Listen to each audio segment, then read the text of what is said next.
ዛሬ እንግዲህ አጠቃላይ በወጣቱ ዙሪያ ነው የምንመካከረው። የዛሬው ትውልድ በሚል ሐሳብ ውስጥ አንዱ የወጣቶቹ ዋና ተግዳሮቶቻቸው እና መፍትሄዎቻቸው በሚለው ነገር ውስጥ ነው ዛሬ ሰፋ አድርገን የምንወያየው። በቅድሚያ ግን ራሳችንን በማስተዋወቅ እንጀምር። ከአዲስ እንጀምር። አዲስ አጥናፉ እባላለሁ። በሐዋሳ ሞኖፖል ሙሉ ወንጌል ቤተክርስቲያን የወጣቶች አስተባባሪ ነኝ። እኔ ደግሞ ስሞን አለማየሁ እባላለሁ። በሐዋሳ በዳቶ ሙሉ ወንጌል የወጣቶች ዘርፍ አስተባባሪ ነኝ። እሺ፣ ማስተዋል ማርቆስ እባላለሁ። የማመልከውና የማገለግለው በሐዋሳ ሙሉ ወንጌል ቤተክርስቲያን ነው። በወጣቶች ዘርፍ አገልግሎት ላይ ወጣት ጸሎት ህብረት ላይ አገለግላለሁ። ስሜ ዘብዴዎስ ይባላል። በሐዋሳ ሞቢል ህይወት ብርሃን አገለግላለሁ። በሐዋሳ ከተማ ዞን ወንጌላውያን አብያተ ክርስቲያናት ደግሞ የወጣቶች አገልግሎት ውስጥ በሰብሳቢነት አገለግላለሁ። በዚህ ዘመን ያለን ወጣቶች ተግዳሮታችን በጣም ብዙ ነው። ዛሬ በደንብ የምናወራው እዛ ላይ ነው። የወጣቶቹ ዋና ተግዳሮቶች ምንድናቸው? መፍትሄዎቻቸውስ ምንድነው? የሚለው ላይ በደንብ አንስተን እንመካከራለን። እንደ ወጣት እኛም ፌስ የምናረገው በሌሎች ወጣቶችም ህይወት የምናየው ብዙ ተግዳሮቶች ይገጥሙናልና በጣም ብዙ ተግዳሮቶች አሉ። ግን እንደው ነቅሰን አውጥተን ምን ናቸው እነዚህ ተግዳሮቶች የሚለውን እያነሳን መፍትሄዎቻቸውን ብንመካከር ጥሩ ነው ብዬ አስባለሁ። አዎ፣ ዛሬ እዚህ ጋር የምናነሳቸው ብቻ አይደሉም ተግዳሮቶቻችን። እዚህ ጋር የምናነሳው እኛ የተወሰነውን ነው እና ታዳጊ ወጣቶችም እንዲሁም ወጣቶች በዚህ ዘመን በተለይ በጣም ብዙ አይነት ነገር ፌስ እናደርጋለን። በጣም ብዙ አይነት ነገር እንሰማለን።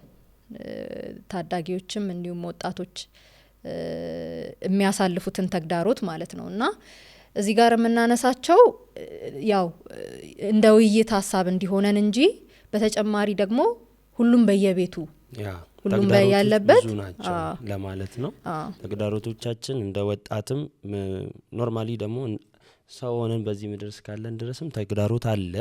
ግን በዋናነት ደግሞ በዚህ በአሁኑ በሚኖረን ቆይታ ለወጣቶች ከሚጋፈጧቸው ነገሮች ዋና ብለን የምንላቸውን ነገሮች እናነሳለን ብዬ አስባለሁ። ወጣቶች ያው እኛ ለብዙ ነገሮች ነው የምንጋለጠው። እድሜያችንም ለብዙ ተግዳሮቶች ያጋልጠናልና ብዙ ተግዳሮቶችን ነው የምንጋፈጠው። ነገር ግን ከብዙ ተግዳሮቶቻችን መካከል ጥቂቱን ማንሳት እንችላለን ብዬ አስባለሁና ከነዛ ውስጥ አንዱ የወጣት ተግዳሮት ራስን ያለመሆን ችግር እና የቅጂ ህይወት መኖር፣ የኮፒ ህይወት መኖር፣ እሱን ደግሞ በኤንቫይሮንመንቱ ላይ ያየነውን በሶሻል ሚዲያዎች ላይ ያየነውን ነገር በህይወታችን ላይ ተግባራዊ ለማድረግ መሞከራችን ይሄ ትልቁ የወጣት ተግዳሮት ይመስለኛል። ይሄ ነገር ደግሞ ውስጣችን ያለውን እምቅ ኃይል እንዳንገልጥ የሚያደርግ ነገር ነውና ያንን ነገር ደግሞ ማድረግ ስንጀምር ለራሳችን ውስጣችን ላለው ነገር መኖር አንችልምና ትልቁ ተግዳሮት ነው ብዬ አስባለሁ። ራስን ያለመሆን በአሁን በዚህ ትውልድ በእኛ መካከል በጣም ከሚታየው ነገር አንዱ ያ ነው እና ሰው የማንነት ቀውስ ውስጥ መግባት ይሄ በወጣት በእኛ ኤጅ ላይ ያሉ በአብዛኛው ከሚጋለጡባቸው ነገሮች አንዱ አሁን እንደሚያነሳው ማንነትን ፈልጎ ያለማግኘት የማንነት ቀውስ የምንለው ነገር በጣም ይታያል በሰፊውና እንደ አንድ ተግዳሮት ነው። ሰው ማንነቱን እስካላገኘ ድረስ ደግሞ ጥያቄ ውስጥ ነው ያለው ኦሬዲ እና የዛ የማንነት ጥያቄ ደግሞ ይዞት የሚወጣው ነገር አለ በራሱ እየተያያዘ ማለት ነውና እንደውም ከቀውሶች ሁሉ ቀውስ የማንነት ቀውስ ነው ይባላልና ራሱን በራሱ የሚወልደው ነገር አለ። የቀውሶች ሁሉ እናት ነው ማንነትን ፈልጎ ያለ ማግኘት ነገርና ተጋላጭ ነን። ከዚህ የራቅን አይደለንም ሁላችንም። እግዚአብሔር ረድቶን ይሄንን ነገር የመለስን ከሆነን በስተቀር እንጂ አብዛኞቻችን ለእንደዚህ አይነት ነገር ተጋላጭ ነን። ስፔሻሊ በተለይ በዚህ ዘመን አይደለም ወጣት ስትሆን ባለፈው ሀሳቦቻችን ላይ እንዳነሳ ነው ወጣት የምንሞክርበት እድሜ ነው። ያየነውን ነገር ቶሎ ወደ ተግባር የምንቀይርበት እድሜ ነው። እንኳን በዚህ እድሜ ላይ ሆነ ሁሉም ሰው የሚጋፈጠው ነገር ይመስለኛል ይሄ ራስን ያለ መሆን ተግዳሮት ማለት ነውና እና ያለን አካባቢያችን ላይ ያለውን ነገር በሶሻል ሚዲያው ላይ ያለውን ነገር እናያለን እና እነዛ ሁሉ ተጽዕኖዎች ዞሮ እኛ ራሳችን እንዳንሆን የሚያደርጉ ናቸውና ወጣት ስትሆን ደግሞ ከሰው ማነስ አንፈልግም አይደል? ከሰው ማነስ አንፈልግም። ዘመናዊም መሆን እንፈልጋለን አይደል? ስልጡን መሆንም እንፈልጋለን። በዚህ አይነት ፋራ መባል ምናምን አንፈልግም አይደል? ፋራ መባል አንፈልግም አይደል? ያ ነገር ወዴት ይወስደናል? ሳናውቀው ራሳችንን ሳንሆን እንድንኖር ያደርገናል ማለት ነው። ዘመናዊ ለመምሰል መሞከር፣ ከዘመኑ ጋር እኩል ለመሄድ መሞከር እና እነዚህ አይነት ነገሮች እኛ ውስጥ ያለውን ነገር እንድናወጣ ሳይሆን የሚረዱን በብዙ ተጽዕኖዎች ውስጥ ሆነን በቃ ሰንበዲን እየመሰለን ዙሪያችን ላይ ያለውን ነገር ለመምሰል መሞከር። ምክንያቱም ራሱን ሰው ካላገኘ ዙሪያ ላይ ያለውን ነገር ለመምሰል ነው የሚሞክረው። አጠገቡ ላይ ያለውን ነገር የሚያየውን ኮፒ ለማድረግ ነው የሚሞክረው። አዎ እንግዲህ እኔም እንግዲህ በብዙ ማስተውለው ነገር አለ። በተለይ በኔም በወጣቶችም ህይወት ላይ እንደዚህ ካልነቃንና ቶሎ ራሳችንን ፈልገን ካላገኘን በትክክል እግዚአብሔር እንድንሆን የፈለገውን ፈልገን ካላገኘን ለዚህ ነገር ተጋላጭ እንሆናለን አይደለም? ብዙ ጊዜ ከፊት ለፊት የምናያቸው ሰዎች በቃ ይሄ በእንትንም እኮ ነው በመንፈሳዊ በቤታችንም እንደዚህም ደግሞ ሴኩላሪም የምናየው ነገር አለ። ፊት ላይ የምናያቸው ሰዎች ተጽዕኖ ካደረጉብን እነዛን ሰዎች ለመምሰል እነዛን ሰዎች የሆኑትን ለመሆን ነው ምንትን ምንለው አይደለም? ለምሳሌ እኔ እንደዚህ ሰውዬ ብሰብክ እንደዚህ ሰውዬ ብዘምር መቼ ነው ብለን ያንን ሰውዬ ኮት አድርገን ከያዝን እንደዛ ሰው ለመሆን እንደዛ ሰው በቃ ቅድም አስቲ እንዳለችው ጥሩ የሆነ የለበሰ ሰው ካለ ያንን የሚከተል ሰው ካለ በቃ የዛን ሰው አለባበስ አገልግሎቱም ቢሆን የዛን ሰው አገልግሎት የመኮረጅ ያን ሰው የመሆን ለመምሰል በተለይ ታገል እንገኛለን ብዙ ጊዜ አይደለም? በተለይ አሁን ላይ በብዙ ነገሮቻችን የራሳችንን ነገር አናረግም። የምንፈልገውን አልለብስም ማለት ኢንተረስታችን ሰው እያንዳንዱ የሚለብስበት የራሱ ስታይል አለው አይደል? ወር ደግሞ መልበስ የሚፈልገው አለ። ግን ውጪ ላይ ያለው ተጽዕኖ አይታችሁ እንደሆነ ሁሉ ነገራችን ወደ ፉክክር ከማናንሼ አይነት ነገር ውስጥ እየወሰደን ነውና ያ ደግሞ በጣም ብዙ አይነት ክራይሲስ ውስጥ ይከተናል። በጣም ብዙ አይነት ክራይሲስ ውስጥ ይከተናልና ካለባበስ ኢቨን ቤታችንን እያንዳንዱ ሰው የሚኖርበት ሊቪንግ ስታንዳርድ ይለያያል አይደል? ነገር ግን ሳምበዲን ለመሆን በምንጥርበት ጊዜ ኢቨን አንዳንድ የምንሰማቸው ነገሮች አሉና መበደር እዳ ምናምን ሳምበዲን ለመምሰልና ብዙ ነገር ውስጥ ይገባል። ምክንያቱም የራስን ማንነት ሰው ካላገኘ ኦሬዲ የሆነን ሰው ለመምሰል ነው የሚሞክረው። ያ መምሰል የሚፈልገው ነገር ደግሞ ዋጋ ያስከፍለዋል እኮ። ግን እኔ እንደውም ባለፈው አውርተናል። ግን ፍላጎቶቻችን አሉ አይደለ? እና ፍላጎቶቻችንን ለመሆን የሚያስከፍለውን ዋጋ ከመክፈል ይልቅ ሌላን ሰው ለመሆን የምንከፍለው ዋጋ ረዥም ነው። በዛ ታይም ውስጥ እኮ ራሱን ፈልጎ ያልጅ ሊያገኝ ይችላል እኮ። ራሱን ኢንቨስት ቢያደርግ መሆን የሚፈልገውን ሊሆን ይችላል። ግን ለመምሰል የሚካሄድበት ርቀት በጣም ረዥም ነው። ያ ነገር ለምን ሆነ ካልን ዙሪያችን ላይ አሁን ትልቁ የማንነት ጥያቄ ከሚጀምርባቸው አንዱ እድሜ ነው። ቅድም ወንድሜ ለማንሳት ሞክሯል። እና እኛ ወጣቶች ለብዙ ነገር የምንጋለጥበት እድሜ ይሄ ነው፣ አሁን ያለንበት እድሜ ነው። እና መጠየቅ የምንጀምርበት ነው። ጥያቄ እናነሳለን። ለምን የሚባል ነገር ውስጣችን ይፈጠራል። ከውጭ የምናገኛቸውን ነገሮች ሁሉ አሜን ብለን አንቀበልም። ሪዝን እንፈልጋለን ወደኛ ውስጥ እንዲገባ ከኛ ጋር እንዲዋሃድ ምክንያታዊነት መሆን የምንጀምርበት እድሜ ነው። በዚህ ላይ ተመስርቶ ደግሞ የማንነት ጥያቄ ይመጣል። ለምንድን ነው እዚህ ያለሁት? ምንድን ነው የምሰራው? እንዴት እዚህ አይነት ቤተሰብ ውስጥ የሚል ራሱ ጥያቄ ልናነሳ እንችላለን። ዙሪያችሁ ላይ እኔ በህይወቴ ካሳለፍኩት አንዱ ቻሌንጅ ይሄ ነበር። በጊዜው ራሴን ቁጭ ብዬ ያገኘሁት እየጠየቅኩ ነው። ስጠይቅ ደግሞ ይህንን ጥያቄ ሊመልስልኝ የሚችል አካል ዙሪያ የለም። እንደውም ከእግዚአብሔር ጋር ራሱ እስከ መጣላት ደርሼ ነበር። ማለት ለምንድን ነው እዚህ ያመጣኸኝ? እሱ እንደፈጠረኝ አንድ እውቀት አውቃለሁ። ማውቃት እውቀት ፈጣሪ እግዚአብሔር እንደሆነ አውቃለሁ። ለምን ግን ደግሞ እዚህ እንዳመጣኝ አላቅም። ምን ልሰራ እንደመጣው አላቅም።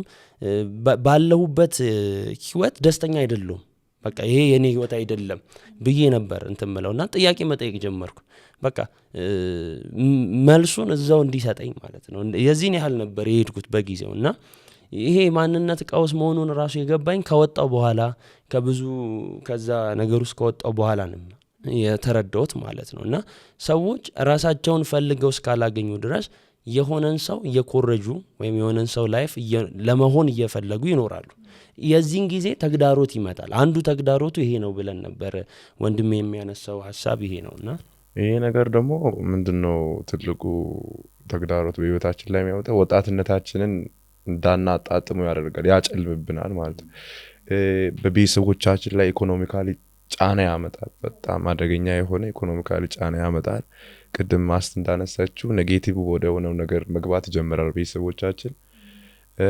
እኛም ደግሞ በትክክል ውስጣችን ያለውን ጩኸት መኖር አንችልም እንደዚህ አይነት ነገሮች ሲገጥሙንና ይህንን ተግዳሮቶች ሁላችንም እኛ ወጣቶች ሆነን ብንጋፈጠው መልካም ነው ብዬ አስባለሁ። እንደ እግዚአብሔር ቃል ብንጋፈጠው እንደ ውስጣችን ባለው ነገር ውስጣችን ያለውን ነገር ለማውጣት ጥረት ብናደርግ በእግዚአብሔር ቃል ማይቻል ነገር የለም ለእግዚአብሔርና ብንጸልይበት በተለይ ታዳጊዎች ትምህርት ቤት አካባቢ ላይ ምን ታዘባለውኝ የሆነ አይነት ስታይል ይመጣል፣ የሆነ አይነት ፋሽን ይመጣል እና ኢኮኖሚካሊ ያንን አፎርድ ማድረግ የሚችለውም የማይችለውም ቤተሰብን ይጠይቃል እና ያ ጫና ደግሞ ቤተሰብ ምናልባት አፎርድ ማድረግ ላይ ይችላል፣ መግዛት ላይ ይችላል እና ትምህርት ቤቶች ላይ ይሄ አይነት ነገር በጣም በስፋት ያለው ታዳጊዎች ላይ ማለት ነው። እና ያ ደግሞ አንደኛ ራሱን ያንን የሚያሳልፈው ልጅ ሞራሊ ይጎዳዋል። ሞራሊ እንዴት አድርጌ ነው ከነዚህ ልጆች ጋር መማረው የሚል እንትን ውስጥ ጉዳት ውስጥ እንዲገባ ያደርገዋል። ሁለተኛ ደግሞ አልፎ ቤተሰቡን ካላደረጋችሁልኝ ብሎ የሚያስቀምጣቸው እርምጃዎች ይኖራሉ እና ጫናው ሰፊ ነው ማለት ይሄ ራስን ያለ መሆን ጫና ሰፊ ነው እና ያለንበትን ሁኔታ ተረድቶ ከዛ ደግሞ እግዚአብሔር ቢፈቅድ ነገ የተሻለ ቀን እንደሚመጣ አምኖ ይሄ ብዙ ታዳጊዎች እንትን እንደሚሆን ስለማምን ነው እና የምናያቸው ኢንቫይሮንመንታችን ላይ የሚመጡት ተጽዕኖዎች ቀላል አይደሉም። እኛም እንደነዛ ልጆች መልበስ እንፈልግ ይሆናል፣ ግን ማየት ያለንበትን ሁኔታ ማየት እና ሰስቴኔብሊ በዛ የሚቀጥል ሰው የለም፣ የማይቀየር ነገር የለም። ግን ታዳጊ ስትሆን ደግሞ ይሄን ለመረዳት ትንሽ እድሜውም አይፈቅድም አይደል? የሚፈልገው ያ ታዳጊ በሰዓቱ እንደ እድሜ ኩዮቹ መሆን ነው። እንደ እድሜ ኩዮቹ መሆን እንትን ሊሆንም እኮ ነው ፒር ግሩፕ አይደለም ማለት እንደ ወጣት በይሄ ተመሳሳይ እድሜ ላይ ስንሆን ተጽዕኖ በጣም የጎላ ይሆናል። ወጣቶች ለምሳሌ የሚውሉት እንደዛው ከሚመስላቸው ሰው ጋር ነው። ቢችሉ ደግሞ የተሻሉ ሆኖ ለመገኘት ያንን ሰው መስለው ለመገኘት በእያንዳንዱ አጋጣሚ አይደለም። ስለዚህ የዛኛው ቤት የዛኛው ጓዳ ህይወት አለ፣ የዚህኛው ደግሞ ላይፍ የራሱን የቻለ ላይፍ አለ። ስለዚህ ሰው እንደ ቤቱ እንጂ እንደ ጎረቤቱ አይኖርም የለበትም አይደለም። ስለዚህ የኢኮኖሚ ልዩነት አለ፣ ስፒሪቹዋል ጋፕ አለ፣ ያስተሳሰብ ጋፕ አለ። ያ ሰው ወጣት እኛ እንደነችን የምናልፍበት ሶሻሊ እንትን አለ፣ ዘርፈ ብዙ ነው እና በተቻለን መጠን ቅድም ማስቲም እንዳለችው ሌላው ላይ ተጽዕኖ የመሆን በዛ ተጽዕኖ ውስጥ ስንገባ እኛ ብቻ አይደለም በዛ ተጽዕኖ ውስጥ ተጎጂ የምንሆነው፣ አታክ እናደርግ ሌላውንም አካል ፋሚሊን።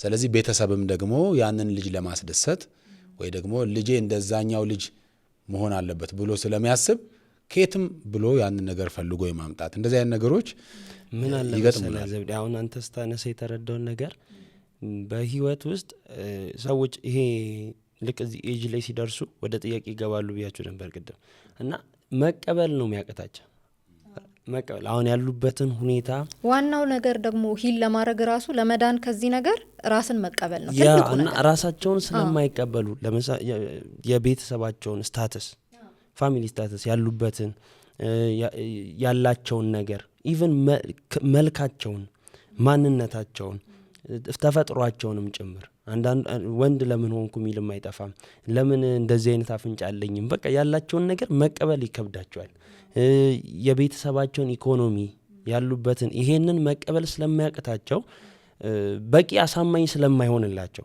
ምክንያቱም እነሱ እንዴት ነው የሚያዩት ካጠገባቸው ካለው ከነሱ እድሜ ኩያ ጋር ያመሳስሉና እንዴ እሱ እንዲሆነው እኔ እንዴት የሚል ነው እና በዛ ሪዝም ምክንያት መቀበል ይከብዳቸዋል የት ይሄዳል ሲባል ይሄ ጉዳይ ወደ ማንነት ቀውስ ራስን ያለ መሆን ራስን ሳይሆኑ ሲቀር ደግሞ ወዴት ያመራል ወደ ሌሎች ነገሮች ተጋላጭ ይሆናል ለሌሎች ነገሮች ተጋላጭ ይሆናል ራሳችንን ያለ መሆናችን ተግዳሮት ባህላችንን የነበረውን ልማዳችንን አስለቅቆን ፉክክር ውስጥ ከቶናል ምን ላንሳ ካነሳ ነው አይቀር ላንሳውና በጣም ብዙ ጊዜ ማስበው ነገር ስለሆነ ያው ስለ ወጣትም ስለሆነ የምናነሳው እነዚህንም ወጣቶች አድሬስ ለማድረግ ያህል እናንሳውና ይሄ ከሽምግልና ጋር ከሰርግ ጋር በተያያዘ አሁን የምናያቸው እንደ ሀገር እና በጣም ነው በቃ የሚገርመኝ እና ይሄ ሁሉ መዘዝ መነሻው ራስን ያለ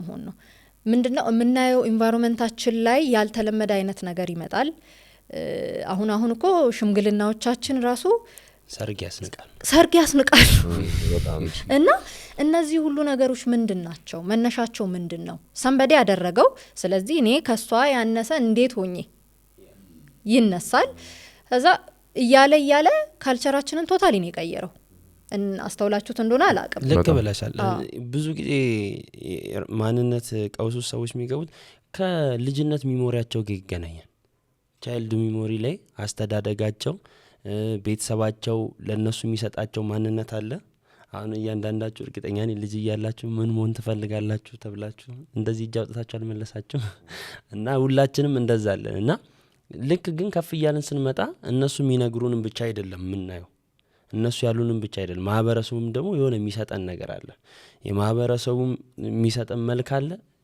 ቤተሰብ የሚሰጠን መልክ አለ እኚህ ሁሉ ተደማምረው በኋላ እኛ ምን ሆነውን ነገር ጋር አይጣጣሙ እኩል አይመጡልንም እንደተባለው ማለት ነው ያን ጊዜ ጋፕ ይፈጠራል ቅድም ያወራ ነበር ዘብዲ ጋፕ ይፈጠራል ያን ክፍተት ነው ራስ ቀውስ ውስጥ የሚያስገባን ያ ክፍተት ነው ወደዛ የሚመራንና አሁን እንዳነሳሽው ማስተይ እንግዲህ የተኮረጀ ስለሆነ በብዙ ነገሮቻችን ላይ የኮረጀን ነው በጣም ጎልቶ ስለወጣ ነው እንደው ግን ኖርማሊ ኩረጃ ብቻውን ቢሆን ጥሩ ነው መዘዙ ከባድ ነው መዘዙ ለቤተሰብም ከባድ ነው ለወጣቶቹም ከባድ ነው አንደኛ ለቤተሰብ ያንን የማድረግ አቅም ሊኖረው ይችላል ላይኖረው ይችላል እንደራሱ ሆኖ ሽምግልናን ማውጣት እየቻለ አይደለም ሰርግም መደገስ እየቻለ አይደለም ቤተሰብ ያለው ተጽዕኖ ቁጥጥር ስር ስለሆነ እንዴት ብዬ ይላል ይበደራል ይሄንን በእንትን አይደለም ይሄ በስሜት አይደለም ማወራው በጣም ብዙ ሰዎች ጋር ያለ ነገር ነውና ወጣቱም ደግሞ በወጣቱ ሳይድ ደግሞ የወንዱም ሊሆን ይችላል የሴቷም ወገን ሊሆን ይችላል ወጣቱ ማለት ነው እሱ ራሱ ኖርማሊ ባህላችን አለ በዛ ባህል ሄጄ እንደዚህ ላርግ የሚል ሳይሆን ያለው ሰንበዲን ያል ደን ከሱ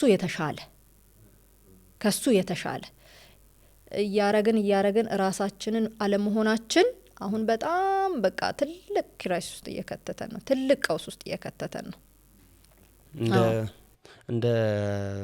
እንደ እኛ እንዳለንበት ጀነሬሽን ደግሞ እኔ አሁን በወጣትነት ውስጥ አንዱ ተጋላጭ ያረገ ነገር ምንድነው ጊዜው ይመስለኛልና በዚህ ዘመን 21ኛው ሴንቸሪ ላይ ያለ ነው በጣም ብዙ እድሎች ነው ያሉን በጣም ብዙ ነገር ክፍት ናቸው ኦፕን ናቸውና ራስን መሆን ደግሞ ወጣት ደግሞ ይሞክራል ብለናል ስለዚህ ያንንም ይሄንንም እንሞክራለን ያን ሞከረን ያጣነውን ደግሞ ወደ ሌላ ነው ተመልሰን እንሞክረው ግን አንድ ነገር ውስጥ ገብተን ስንወጣ እንደገባ ነው ብቻ አይደለም የምንወጣው፣ የሆነ ነገር ይዘን ነው የምንወጣው። የሆነ ያልተለማመድ ነው አዲስ ነገር ይዘን ነው የምንወጣው። ያ ደግሞ ማንነታችን ላይ እያሳደረ የሚመጣው ተጽዕኖ አለ። ከዚህ ሁሉ ምንድን ነው እንደ ሀሳብ የምናነሳው በዛሬው እንትን ማንነትን ፈልጎ ማግኘት ነው። ራስን መሆን መቀበል፣ ራስን መቀበል መቻል። እድሜው በራሱ ቆሞ አይጠብቅም አይደል? እድሜ እኮ ይሄዳል። ስለዚህ ትልቁ በዛ እድሜ ውስጥ ወጣቱ ቅድም እንዳለው ለዚህ ነገር ተጋላጭ ይሆናል። ግን በዚህ እድሜ በራሱ እድሜው በራሱ ጠያቂ ነው፣ ፈላጊ ነው። ያንን እድሜ ሲያልፈው ደግሞ ራሱን ሆኖ ካላገኘ ሌላ እንትን በህይወቱ ያመጣል ማለት ነው። ስለዚህ ራሱን ፈልጎ ማግኘት አለበት። እግዚአብሔር ምንድን ነው በሱ ህይወት ውስጥ ሊሰራ የፈለገው? በቃ ቅድም ብያለሁ፣ በመንፈሳዊውም አቅጣጫ ማን ነው ያ ሰው? እግዚአብሔር ያንን ሰው ለምን ፐርፐስ ፈልጎታል አይደለም? እግዚአብሔር ለምን ዓላማ ያን ሰው ጠርቶታል? ምንድን ነው በዚህ ምድር ላይ እንዲሰራ የፈለገው? ያንን ሲያገኝ ያ ሰው በህይወቱ ደስተኛ ይሆናል። ለዛ ነገር ጊዜውን ይሰጣል። በደስታ የሚያደርገውን ነገር ያደርጋል። እሱ ሌላውን ኮራጅ ሳይሆን እሱን ሌላ ሰው ኮራጅ ይሆናል ማለት ነው። ስለዚህ ራሱን ካገኘ በዛ ውስጥ ደስተኛ ህይወት ይኖራል ብዬ አስባለሁ። እና ስለዚህ ተግዳሮቱ አንዱ እሱ ነው። እኔ ግን አያይዘን እንድናነሳ የምፈልገው ይሄ የአቻ ተጽዕኖ ራሱ ወጣት እስከመሆንን ድረስ እንዴት ነው? ጓደኛ አለን አይደል? ብዙዎቻችን ያለ ጓደኛ አለን። ምክንያቱም ያንን ጓደኛ ስናደርግ መቼም በእድሜ የገፋ ሰው ጓደኛ አናረግም። ከዛ ሰው ጋር ብዙ አናሳልፍም። ከህፃናት ጋር ብዙ አናሳልፍም። ልልህ ፈለግከው ምንድነው? በጣም ይሄ አቻ እንትኑ ራሱ እድሜው በራሱ ጎታች ነው ወደዛ አይደለም? ተመሳሳይ ነገር የዚያን ሰው የሚያደርገውን ማድረግ እሱ በራሱ እኛ ላይ ኢንፍሉዌንስ የሚያደርገው ነገር አለና የአቻ ግፊቱንም አያይዘን እንደው ብናወራ መልካም ነው ብዬ አስባለሁ። የአቻ ግፊት በተለይ በወጣትነት እድሜ ሁለት ገጽ አለው። መልካምም ጎን አለው፣ በጣም መጥፎ ጎንም አለው። ብዙ ጊዜ ሰው አትርፎ ብዙ መነሳት የሚችልበትም ነገር ነው። በዛው ልክ ደግሞ ብዙ ነገሩን የሚያጣበት ነው የአቻ ግፊት ማለት ነው። እና በተለይ ደግሞ እንደ ክርስቲያን ወጣት ክርስቲያን ካልሆኑ ጓደኞች ጋር የምናደርጋቸው ሪሌሽንሺፖች ቶታሊ ሁሉንም ክርስቲያን ያልሆኑ ሰዎች ሳይሆን አሉን እኮ ክርስቲያን ያልሆኑ በጌታ ያልሆኑ ጓደኞች ይኖሩናል። ግን በተለይ ከልምምድ አንጻር እንዴት ነው ጓደኝነቱንና ሪሌሽንሺፑን አይ ቲንክ ይለያያሉ ያስባለሁ። እና አቻ ግፊት ላይ ስትመጪ ብዙ ጊዜ በጓደኛ ነው ፎርስ ብዙ ጊዜ የሚደረገው እና አሲ ክርስቲያን ደግሞ እነዚህ ነገሮች መለየት ያለብን ይመስለኛል። አዎ እኮ አሁን አቻ ግፊት ያልነው አንዱ በዛ እድሜ ውስጥ ያለው ወጣት ለምሳሌ ያ የሚያረጋውን ነገር ያ ወጣት የሚያረጋውን ነገር ይሄኛውም ለማድረግ ይገደዳል። ጾታዊ ግንኙነት ብቻ አይደለም፣ በነገር ላይ ጓደኛ ኖርማል ጓደኛ ራሱ ክርስቲያን ካልሆኑ ልጆች ጋር በተለይ ልምምዳቸው ወጣ ያሉ ክርስቲያን ያልሆኑ እንዴ በጣም ልምምዳቸው በጣም ኩል የሆነ በጌታ ያልሆኑ ልጆች እኮ አሉ አይደል? እኔ አሁን ክርስቲያን ያሉ ማለት በጌታ ያልሆኑ ጓደኞች አሉኝ። ገብቶሃል አይደል? እሱን ሳይሆን እያልኩኝ ያለሁት ጓደኞቻችን ቶታሊ በጌታ የሆኑ ብቻ ይሆኑ ሳይሆን የኔ ሀሳብ በጌታ ሆነው ልምምዳቸው ወጣ ያሉ ልጆች ይኖራሉ። በጌታ ያልሆኑ ልጆች ደግሞ ብዙ ጊዜ ኤክስፖዝድ የሚሆኑት ለመጥፎ ልምምድ ነው። ምክንያቱም የሚያግዳቸው የሚገድባቸው ነገር ብዙም ስለማይኖር ማለት ነው። እና የዛን አይነት ሪሌሽንሺፕ የጾታዊ ብቻ ሳይሆን ጓደኝነት እሱንም እንመጣበታለን ብዬ አስባለሁ። ግን ይሄ ፒር ፕሬዠር ምንለው በተመሳሳይ እድሜ ላይ ያሉ ልጆችን በተመሳሳይ እድሜ አሁን ለምሳሌ በእኔ እድሜ እኩያ ያለ አሁን አዲስ የኔ ጓደኛ ነው እና እኛ አርጅተና እና አሁን እና ማስቲል ለመንካት ነው እንግዲህ ይሁንላችሁ። አሁን በእኔና በሱ መካከል ብዙ አንድ የሚያደርጉን ነገሮች አሉ፣ የምንጋራቸው ነገሮች ይበዛሉ። ያ የእኔ ተጽዕኖ እሱ ላይ አለ፣ የእሱ ተጽዕኖ እኔ ላይ አለ። በብዙ ነገር ማለት ነው አንድ በሚያደርጉን ነገሮች ሁሉ ላይ እኛ ደግሞ ሰዎች በባህሪያችን ማየት እንወዳለን የሌላውን ነገር እንትን ማለት እንፈልጋለን ይሄ እድሜ ደግሞ በዚህ ውስጥ እንድንሆንም ያረገን ነው እና ተጽዕኖ በፒር ፕሬዠር ተጽዕኖ ማሳደር ነው እኮ ያቻ ግፊት ነው አይደለ ግፊት ያሳድራል ወይም አንዱ ሰው በአንዱ ሰው ህይወት ውስጥ የሚያሳድረው ተጽዕኖ እንደማለት ነው አንተ መሆን አትፈልግም ግን ደግሞ ከዛ ሰው ሁኔታ አንፃር ለመሆን ትገደዳል በዛ ሰው ተጽዕኖ ስር መውደቅ ማለት ነው ረጅም ጊዜ አብረህ የምታሳልፈው አንተ ከምን አይነት ሰው ነው አንተ ራስክ ማለት ነው ከእድሜህ እኩያ ጋር እኮ ነው ስለዛ ያ የእድሜህ እኩያ የሚያደርገው በጎ የሆነም በጎ ያልሆነም ተጽዕኖ ነው ያቻ ግፊትና ብዙ ጊዜ እንዳልኩት ቅድምና ወጣትን ሚጥለውም የሚያነሳው ነገር ነው ብዬ አስባለሁ ምክንያቱም ሐሳብ ቶታሊ የምትቀበለው ለመቀበል ኦፕን የምትሆነው ያንን ያደረገ ካለ ከእድሜህ እኩያ ነው ምክንያቱም እድሜው ራሱ ማለት ነው ወላጆችክን ምናምን ከምሰማ ይልቅ እነሱን እንድትሰማ የሚያደርግህ ስለሆነ ግፊቱ አንዱ እሱ ግፊት አንዱ እሱ በዛ ያለፈም ስለሆነ በዛ ውስጥም ያለፍክ ስለሆነ የዛ ተጽዕኖ ተጠቂ ትሆናለህ አንተ ቀደም ብያለሁ እኮ አንተ ያ ነገር በልብህ ላይኖር ይችላል ላታስበው ትችላለህ ያ ሰው ግን ጓደኛ ያረጋው ነገር ልክ ነው እሱ ያረጋ ያለው ነገር ትክክል ነው ብለህ ስለምታስብ ያንን ለማድረግ ነው የምትገደደውና እንደኛ ደግሞ ከሆነ ብዙ ጊዜ ወደዚህ ተጽዕኖ ውስጥ የምንገባው ቅድም ማስቲ ያነሳቸው ሐሳብ ፖዚቲቭ ሳይድ አለው ኔጌቲቭም ሳይድ አለው ተግዳሮት ሊሆን የሚችለው ኔጌቲቭ ሳይድ ላይ ነው ወይም ደግሞ በዚህ በአሉታዊ በሆነው መንገድ እኛ ላይ ተጽዕኖ የሚያሳድሩ ከሆነ ያን ጊዜ ወደ ጉዳት ያመራል እና ጓደኛ ብዙ ጊዜ ምን ይዝበት እድሜ ደግሞ ትምህርት ቤት አካባቢ ይገባን ራሳችንን ያወቅን ሰዓት ነው እና ራስን ወደ ማወቅ ስትመጣ ጓደኛን ደግሞ የምታገኝ ወይ ሰፈር ላይ ወይ ትምህርት ቤት ነው እኔ ቤስት ፍሬንድ ያገኘው ትምህርት ቤት ውስጥ ነው አብረን ከምንቀመጠው ጓደኛ እንደዛ በውሎም አይደለ ከዛ ከትምህርት ቤት ትውውቅ የጀመረ ነው እያደገ ቦታ ቢለያይም ግን በልብ ስለሚኖር ትቀጥላለ ማለት ነው እና ለዛ ነገር ተጋላጭ ምን ሆነው በዛ እድሜ ላይ ነው ብዬ አስባለሁና ቤስት ፍሬንድ አላችሁ ግን በጣም በጣም በጣም እኔም በትምህርት ቤት ነው ማለት በጣም እንትን አይደለሁኝም ሰውም በጣም ፍሬንድሊ ማድረግ አይደለሁኝም በጣም እንትን ነኝ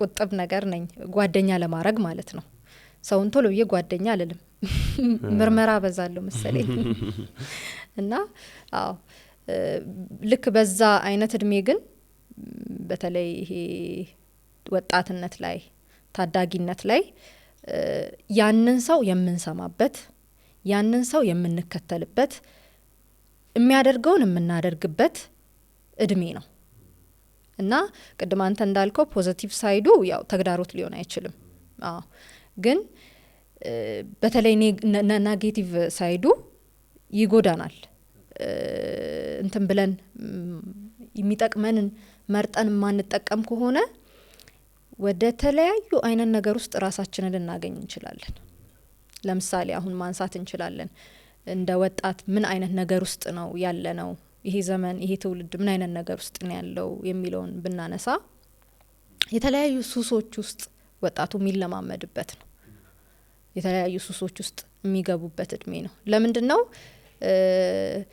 ጓደኞቻቸው ያደረጉትን የሞከሩትን እንዲሞክሩ ስለሚገፏቸው ያ ግፊት ነው ሳያውቁት ብዙ ጊዜ የጥቂት ጊዜ እንትን አይደለም አስቦትም ፈልገውትም እንትን የሚሉት ነገር አይደለም ግን አሁን ከውሏችን የተነሳ ያ ሰውዬ አብዛኛውን ታይማቸውን ከነሱ ጋር ስለሚያስራ አሁን ጓደኛ የምትለው እኮ ባይገርም ከቤተሰብም በላይ በጣም ይቀርብ ነው መታምነው ምሰማው ህይወት ላይ በጣም ተጽዕኖ ከሚያሳድሩ ነገሮች አንዱ ጓደኛ ነው ምክንያቱም ብዙ ታይምህን የምታሳልፈው ከሱ ጋር ነው ይቀርበኛልም ብለ ስለምታምን ብዙ ሚስጥርህን የምትነግረው የቅርቤም ነው ብለ ስለምታምን ያለህን ነገር ሼር ታረጋለህ በብዙ ነገር ትጋራለህ አንዱ ኢንፍሉዌንስ የሚፈጥረው ያ ነውና በኔጌቲቭ ሳይዱ ስናየው አንተ ጋር የሌለ ልምድ እሱ ጋር ደግሞ ያለ መጥፎ ልምድ ምክንያቱም ባክግራውንዱን ላናቅ እንችላለን ያንን ሰው አይደለ ያ ሰው ቅድም እንደውም ብለናል እንደ ክርስቲያን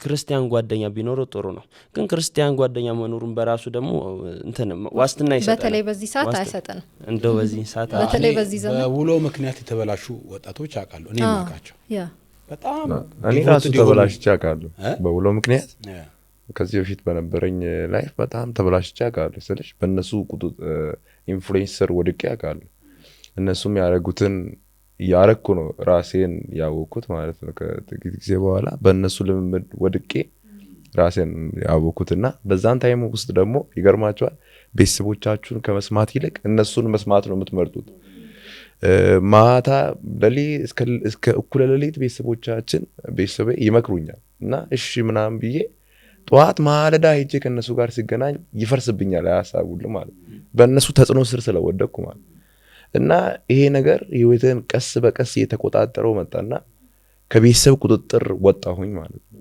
እና በጣም ጌታ ረድቶኝ ነው ቤተሰቦቼ ክርስቲያን ናቸው ግን በዚህ ሳላቅ ጓደኞቼ ክርስቲያን አልነበሩም በጌታ አልነበሩም አብረን በሰፈር በተለያየ ነገሮች ተገናኘን በትምህርት ቤት ተገናኘን ነበር በእነሱ ተጽዕኖ ስር ወደቅኩኝ ጌታ ነው ያዳነኝና ሁላችንም በዚህ አልፈናል ማለት ነው ለምናገር እኔም የሆነ ታይም ላይ እንደው የኔ ሩቅም አይደለም በጣም ይቅርብ በቤት ውስጥ ያለ ነውና እሱን እየተከተልኩኝ በቃ ከመስመር ሳትኩ ማለት ሙሉ በሙሉ ኮምፕሊትሊ ከመስመር ሳትኩኝና ሁለት ማንነት ኖረኝ እዚህ ቤት ውስጥ ያለ ሌላ ማንነት ደግሞ ከቤት ውጪ ያለ ሌላ ማንነት ኢቭን ስሜ ራሱ ይለይ ነበርና ቤት በጣም ጨዋ ነኝ የቤት ልጅ ነኝ በቤተሰቡ የሚወደድ አይነት ልጅ ነኝ ከዚህ ከቤት ውጪ ባለው ደግሞ ጓደኞቹ ሁሉ በቃ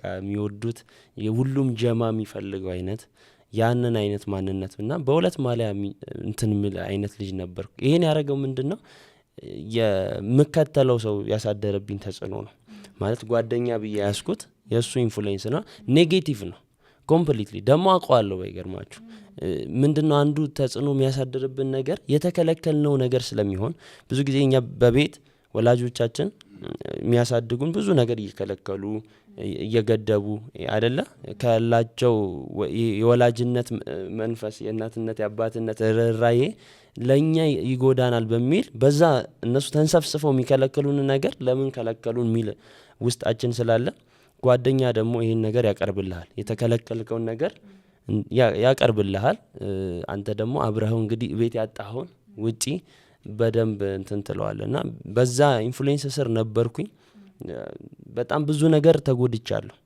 በጣም ብዙ ነገር አጥቻለሁ ይሄ የፒር ፕሬዠር አንዱ ኢንፍሉዌንሱ ሌላ ማንነት መስጠቱ ነው ቀደም ስለማንነት ቀውስ አውርተናል እዚህ ጋር ይመጣል የዛ ተጽዕኖ እዚህ ጋር ይመጣል እዛ ቀድሞ የሌለው ማንነት እዚህ ጋር ደግሞ ለማግኘት መሞከር በጓደኛ በኩል ይመጣል የአቻ ግፊትን ሳስብ ወንዝ ያሳሳቀ ይወስዳል ነው አይደል የሚባለው ፈልገው የምትገባበት አይነት ነገር አይደለም በቃ ከኤኬሌ ጋር ጓደኛ ሆኜ ምናም ብለህ አይደለም ግን በውሎ ሳታቀው አንድ ቀን ስትል ቆይ ልድገማትቺን ነገር ስትል ሁለት ቀን ስትል ሳታቀው ነው ራስን ገብተ የምታገኘውና በጣም እግዚአብሔር ረድቶን ልምምዳችንን ቼክ አድርገን ይሄ መንገድ ትክክል ነው አይደለም እሱ ጋር ማገኛቸው ነገሮች እኮ እንዲ ናቸው ተክሰን እናውጣ ከዛ ሰው ያገኘን ያለነው ነገር ማለት ነው ምንድነው ከዚህ ሰውዬ ጋር አብሬ ጓደኛ ሲሆን እያረኳቸው ያለሁት ነገር ምንድነው እነዛ ነገሮች ጤናማ ናቸው ወይ የሚለውን ነገር አይተክ የመውጣት ቶሎ ቆርጠክ የመውጣት አቅሙ ከሌለ እግዚአብሔር ካረዳ በጣም ብዙ ነገር ሊዘምትወጣው በጊዜ ካልነቃ በፊት የነበረህን ልምምድ ለእግዚአብሔር ቃል የነበረ ወደ ቤተ ክርስቲያን መሄድህን የጸሎት ህይወትህን አለ አይደለም ለወላጅ ለእናት ለአባት መታዘዝ በጣም እያጠፋብህ መሄድ ከሆነ ከባድ ነው የሚሆን ቀደም ያው እንዳወራችሁት ብዙ ጊዜ ጓደኛችንን የመስማት እንትናችን ሃይ ነው ወላጆቻችን እኮ በዛ እድሜ አንደኛ እንደ ወላጅ ካለባቸው ኃላፊነት የተነሳ ስለሚያውቁ ብዙ ነገር ሊከለክሉ ይችላሉ። ሁለተኛ ደግሞ እነሱም በዛ እድሜ ውስጥ አልፈውታል። ምንም እንኳን እንደኛ አሁን ላይ የተማሩ ባይሆኑ ጥሩ የትምህርት ደረጃ ላይ ባይሆኑ አሁን ዘመናዊ ባይሆኑም ግን ያንን ኤጅ አልፈውታል። በአንድም በሌላም እኮ ቻሌንጁ በእነሱም ዘመን የነበረ ነው፣ አሁንም አለ። ስለዚህ ያንን ቻሌንጅ ስለማያውቁ ተው ልጄ በዚህ ነገር ውስጥ አትሂድ፣ ከዚህ ልጅ ጋር አትዋል፣ ይህንን አታድርግ፣ ይሄ ላንተ ጥሩ አይደለም ይሉናል። ይሄ ብዙ ጊዜ እዛው እንትን ውስጥ ላለው ሰው አይገባም። እዛ ውጪ ያለው ጓደኛው ነው የሚያደርገውና የተከለከልን ስለሚመስለን አይደለም የተከለከልን ስለሚመስለን ያንን ነገር ለማድረግ እንትንላልና ቀደም እንዳነሳሁት ምናቃቸው ሰዎች እንደዚህ በጣም ዲቮትድ የሆኑ ሰዎች በዛ ነገር ውስጥ ተጽዕኖ ወድቀው እናያለን። ሌላው ደግሞ በጣም ባህሪያቸው የተበላሸ ጥሩ ያልሆኑ ልጆች ደግሞ ከጥሩ የክርስቲያን ጓደኛ ጋር በመዋል ላይፋቸው ኮምፕሊትሊ የተቀየረ አውቃለሁ። እና ስለዚህ ምንድነው የሚባለው ብዙ ጊዜ ጓደኛህን ንገረኝና አንተ ማን እንደሆንክ እነግርሃለሁ ይባላል። ንገረኝ ጓደኛህን፣ በቃ ማን ነው እስቲ ጓደኛ? እሱን ከነገርከኝ በቃ እሱ ጋር የማየው ነገር አንተ ጋር መኖሩ አይቀርም ይኖራል። ስለዚህ የዛ ነገር ተጽዕኖ በላያችን ላይ እንትን ይላልና ጓደኛን መምረጥ ያ አቻ ጓደኛችን ማን ነው ፕሬዠር ከሚያሳድርብን ተጽዕኖ አንጻር ኢቭን ማንነት እስከ መስጠት እኮ ነው ማለት ነው። የኛን ማንነት እስከ መቅረጽ ይደርሳል። ባይብልም እንደዛ አይደለም የሚለው ባልንጀራ ባልንጀራውን ይስለዋል ነው የሚለው። እና ይሄ ነገር በደንብ በትኩረት መታየት አለበት። በተለይ ለኛው ለወጣቶች እንደኔ ላሉ እንደናንተ ላሉ ወጣቶች ጓደኛችን አርገን የምንይዘው ሰው ማንነታችንን እንደሚቀርጽ የኛን ስብዕና ላይ ምን ያህል ተጽዕኖ እንዳለው መረዳት ያስፈልጋል፣ ማወቅ ያስፈልጋል። እና ከብዙ ነገር አኳያ ነው። ለምሳሌ እናንሳ ከተባለ አሁንም ማነሳው ነገር ብዙዎቻችን እኮ ለተለያዩ ልምምዶች በተለይ በግልጽ አማርኛ ሳወራው ፍቅረኛ የሚባለውን ነገር መያዝ ወደ ህይወታችን ላይ የመጣው ከጓደኛ የተነሳ አርሊ የሆነ የፍቅር ግንኙነት በጣም ያለ ጊዜው ያልሆነ ያለ ጊዜ ያልሆነ የፍቅር ጓደኛ መያዝ ምናምን በቃ ቲኔጅ እያለ እሱ ጓደኛ ይዞ አንተ አለመያዝ ፋራ ነው መያዝ ወይ ደግሞ በተለያየ መንገድ ተጽዕኖ ውስጥ ትወድቃለህ። በጣም አካባቢው ራሱ እኮ አንዳንድ ጊዜ እኛ በትንሽ እድሜያችን ነበር እንደዚህ አይነት ነገር ውስጥ የገባ ነው። ያስገድድሻል፣ አንዳንድ አካባቢ ራሱ ያስገድድሻል።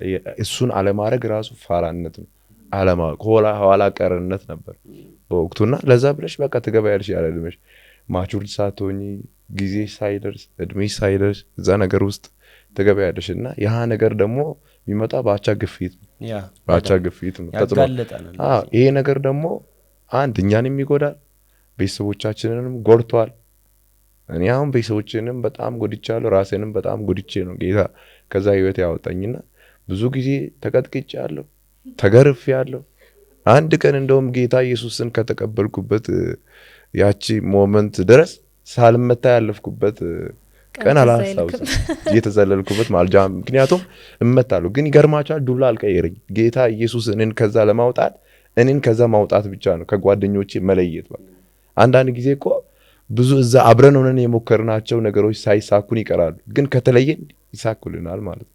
እና ለይኝና አወጣኝ ማለት ነው። እና አሁንም እንደኔ ብዙ በዚህ ሁኔታ ውስጥ ያሉ ወጣቶችም አሉ እስቲ ሊጋፈጠናል ያ ነገር ማለት ነው፣ በጌታ ቤትም ሆነን ማለት ነው። እና ከዛ ነገር ጓደኛ የትም ነው ያለው። አሁን ምን ጓደኛ ጋር እንያዝ ከተባለ አሁን ውሏችን ጋር ነው የምንመጣው። ሰው ከቤት ውጪ እስከወጣ ድረስ ጓደኛ ተጋላጭ ነው። ለምሳሌ ሰፈር ላይ አሁን ብዙዎቻችሁ የልጅነት ጓደኞቻችሁን ታስታውሱ እንደሆነ አላቅምና አብረን ኳስ እየተጫወትን ብዙ ነገር እያደረግን ሰፈር ላይ ጓደኞች አሉን። ቀጥሎ ደግሞ ትምህርት ቤት ረጅሙን ታይማችን በትምህርት ዓለም ነው የምናሳልፈው። እስከ ዩኒቨርሲቲ ድረስ ባለው ውስጥ ጓደኛ እናፈራለን። ከዛ ደግሞ ከወጣ የኛ ላይፍ እንደ ክርስቲያን ደግሞ ቸርች ነው፣ ቤተ ክርስቲያንም ደግሞ ሌላኛው እንደውም ጓደኞቻችን ስራ ዓለምም ውስጥም አሉ የስራ ባልደረቦቻችን እንደ ጓደኞቻችንና ከነዚህ አይወጡም። የጓደኛ እንትኑ ሰርክሉ ከዚህ አይወጣም። እድለኛ ሆኖ አብሮ ጭቃ እያቦካ ያደገ ጓደኛ ትምህርት ቤት ገብቶለት ከዛን ቸርችም አንድ ላይ ያገልግለው ደግሞ ስራ ዓለምም የተገናኙ ይሄ ሲሳይ ነው እንደዚህ የተሳካ ሲሆንና ግን በእነዚህ አራቱ እንደዚህ እንጠቅልለው ከተባለ እያንዳንዳቸው ጋር የሆነ ባህሪ ግን እየቀረጹብን የመጡት ልክ ነው። የምትወስደው ነገር አለ እያንዳንዱ ስቴጅ ላይ ማለት ነው። እና ሁሉም እኛ ላይ መልኩን የሆነ ነገር ጠባሳ እያኖረ መጥቶ ዛሬ የተሰራ ነው። ይሄ አሁን ያለው አቋማችን የሁሉም ሰዎች ኢንፍሉዌንስ አለበት። በተለይ ከብዙ ሰዎች መሀል የጓደኛ ኢንፍሉዌንስ አለበት። የፍቅር ጓደኛ ተጽዕኖ በተጽዕኖ የምንገባበት ይሄ ያለ እድሜ ሆነ የፍቅር ጓደኛ ደግሞ ወደ ተለያየ ነገር ነው ሚከትክ እና አንዱ ዝሙትም ነው። ዝሙትን መለማመድ የሆነ እድሜ አለ አይደል? ፍቅረኛ ካልያስክ እንደ ፋራም ተቆጠርበት ቀደም አዲ አንስቷል አይደል? ያን እድሜ እግዚአብሔር ካረዳህ በስተቀር የተለያየ አይነት የዝሙት ልምምድ ውስጥ ትገባል አይደል? ስለዚህ ስቲል አሁንም ይሄ የፒር ፕሬጀር ልክ እዚህ ጋር ሲመጣ እንትን መባል አለበት ማለት ነው። ቆም ብሎ መያዝ አለበት። ጥቅሙንና ጉዳቱን ማመዛዘን። በኔጌቲቭ ሳይዱ ካየነው ጓደኛ እንዳልነው ፖዚቲቭ ሳይድም አለው ደግሞም ኔጌቲቭ ሳይድ አለው የሚያሳድርብን ተጽዕኖ ማለት ነው። ጓደኛ ሳይሆን የሚያሳድርብን ተጽዕኖ እና ኔጌቲቭ ሳይዱ አንዱ ለዚህኛው ጉዳይ ተጋላጭ ማድረጉ ነው። እኛን ይከፍተናል። ኢቨን ሀሳቡ የሌለን ሰዎች ምንም ጭራሽ ለዚህ ነገር እውቀቱ ራሱ ያልነበረን እድሜ አለ አይደለ? ግን ጓደኛ ቀድሞ ያውቅና አንተም እኮ ይልና ይጋብዛል። ግብዣ ነው የሚያቀርብልህ። አንተ ደግሞ በጓደኛ በኩል የሚመጣውን ግብዣ ሁሉንም ትቀበላለህ። ሁሌም እሱ ትክክል ነው ለአንተ አይደለም። እግዚአብሔር ይረዳው በተለይ ቤተሰብ የሚመክረውን የሚሰማ በቤተ ክርስቲያን ስርዓት ውስጥ አድጎ ራሱን እንትን የሚል ሰው ካልሆነ የሚመጡ ተጽዕኖች ሁሉ እኔን ወደ ኋላ እንዲያስቀሩኝ አልፈልግም፣ ፋራ መሆን አልፈልግም የሚል ነገር በታዳጊነት በወጣትነት ስለሚኖር ያው እንትን ትለዋለህ ማለት ነው። አንተም ትቀምሰዋለህ፣ ትሞክረዋለህ። አንዳንዴ ተጎርተህ ትማርበታለህ፣ አንዳንዴ ላትመለስም ትችላለህ አይደል? ብዙዎች ሳይመለሱ ቀርተው ምናቀው ስላለ ማለት ነውና እድሜውም በራሱ ደግሞ እንትን ተጋላጭ ያደርጋል። ባይገርምሽ አሁን እድሜው ያልን የምናወራው በዛ በወጣት ቲኔጅ በነበርንበት ታይም ላይ ለጓደኛችን ትልቅ ቦታ አለን። ሲቀጥልም ደግሞ በራሱ እድሜው ብቸኝነትን አይፈልግም። ብቻሽን መሆን አትፈልጊም። ስትሄጂ ራሱ ብቻሽን መሄድ አትፈልጊም። ወክ ስታደርጊ ሁሌም ከጓደኛዬ ጋር የሆነ ቦታ እንኳን እቃ ተልከሽ እንኳን ብትሄጂ ጓደኛሽ መታሽ አብራ ካልሄደሽ እንትን አንልም ማለት ብቻ መሆን አንፈልግም። ከዛ ምን ወዴት ያመራል ይሄ ነገር? ወደ ተቃራኒ ጓደኛ ተቃራኒ ጾታ ጓደኛ ቢኖረን የወደሚለው ያመጣል ማለት ፍቅረኛ ብለን እንትናም አላት እንትናም አለው እንትናም አለው እኔ ብቻ እኮ ነው የቀረውት ምናምን የሚል ነገር ውስጥ ገባና ያለ እድሜ ትገባለ ማለት ነውና ስለዚህ ጓደኛ በራሱ ይጠቅማል እኮ አይደለም እንዴ? ጓደኝነት እስካሁን እኛ እዚህ ስንደርስ ብቻችንን አይደል የመጣ ነው። ከቤተሰብ ባሻገር ጓደኛ አለ፣ አብረህ ታሳልፋለህ፣ ምን ትላለህ። ስለዚህ እኛ ዛሬ እዚህ መድረሳችን አንዱ ራያችን ላይ የተሰራ ነገር አለ። ከጓደኛ የሚጠቅመውን ትወስዳለህ፣ ማይጠቅመውን ትጥላለህ አይደለም? አንዳንዴ ደግሞ የሚጎዳው የሚበዛ ከሆነ ቆርጦ መጣል ኮምፕሊትሊ ታቆማለህ። ቤተሰብም ባይዘው በዚህ ሁኔታ ላይ ትልቅ ኃላፊነት አለው ብዬ አስባለሁና አቻ ግፊት ላይ ልጆቻቸውን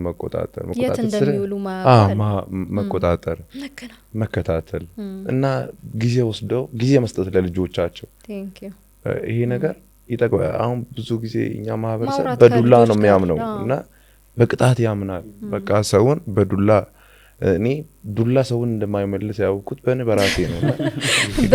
እኔ ባለፈው እንትን ላይ በጣም ነው ተደበደብኩ። እኔ በእንትን ላይ ባለፈው ኤፍቢ ላይ አንድ ነገር አነበብኩኝ ማለት እና ከላይ ልጁ እንደዚህ አለ፣ እኔ አለ በህይወት ዘመን አባቴ የገረፈኝ አንድ ጊዜ ብቻ ነው አለ። ምን አይነት የታደለ ልጅ ነው ብዬ ከታች ሳነብ ሌላ ሁሉ የግድያ ሙከራ ነው አለ እና እንደዛ ባናድርግ ልጆቻችን በፍቅር አይ ሶሻሊ እውነት ነው። እኛ ሁላችንም ሳንደበደብ አልፈናል እንዴ? የሞት አይነት በጣም እና ቤተሰብ ደግሞ ቀርቦ ጊዜ ሰጥቶ ወላጅ ጓደኛ ማድረግ ማለት ነው። ምክንያቱም በጓደኛ ተጽዕኖ ስር ስላለ ይሄንንም በተመሳሳይ ሁኔታ ነው ጊዜ ሰጥተህ ነው ማውጣት የምትችለውና ትልቅ ተግዳሮት ስለሆነ ቤተሰብም በዚህ ላይ ትልቅ ኃላፊነት አለው ብዬ አስባለሁ። እኔ ማቀው ማለት በጣም አንዳንድ ጊዜ ቤተሰብ ያለ ልክ ልጁን እንትን የሚልበታል የሚቆጣጠር በቃ ትምህርት ቤት ያደርሰዋል፣ ይዞት ይመጣል፣ ቤት አብሮት ይውላል፣ ካስፈለገ ሲወጣ ቆልፎበት ይወጣል ምናምን እና ልጁ ሳይፈልግ የቴሌቪዥን ላይ ራሱን ያሳልፋል፣ ሳይፈልግ ስልክ ላይ ራሱን ያሳልፋል። በቃ እንትን ነው ታግቶ ያለ አለ አይደለም ታግቶ ቁጭ ያለ ይሆናል። ስለዚህ የውጩን ኢንቫይሮንመንት አያውቀውም ምን እንደሆነ እዛ እየተካሄደ እንዳለ አያውቅም። ለዚህ ነው ብዙ ልጆች 12ኛ ሲጨርሱ ካምፓስ ሲገቡ ኮምፕሊትሊ ሌላ ሰው የሚሆኑት። አዲስ ኢንቫይሮንመንት ነው ፌስ የሚያደርጉት። እነሱ እኮ እንትን ለማለት ራሱ ለመመለስ ራሱ ይቸግራቸዋል። ምክንያቱም እንደዛ ያላዩት ዓለም ነው ያላዩት ነጻነት ነው እና ሁሉ ነገር ባንዴ ለቀቅ ሲል ደግሞ ኮንትሮል ማድረግ ያቅታቸዋል። ወደ አጉል ነገር ይገባሉ፣ መመለስ ያቅታቸዋል።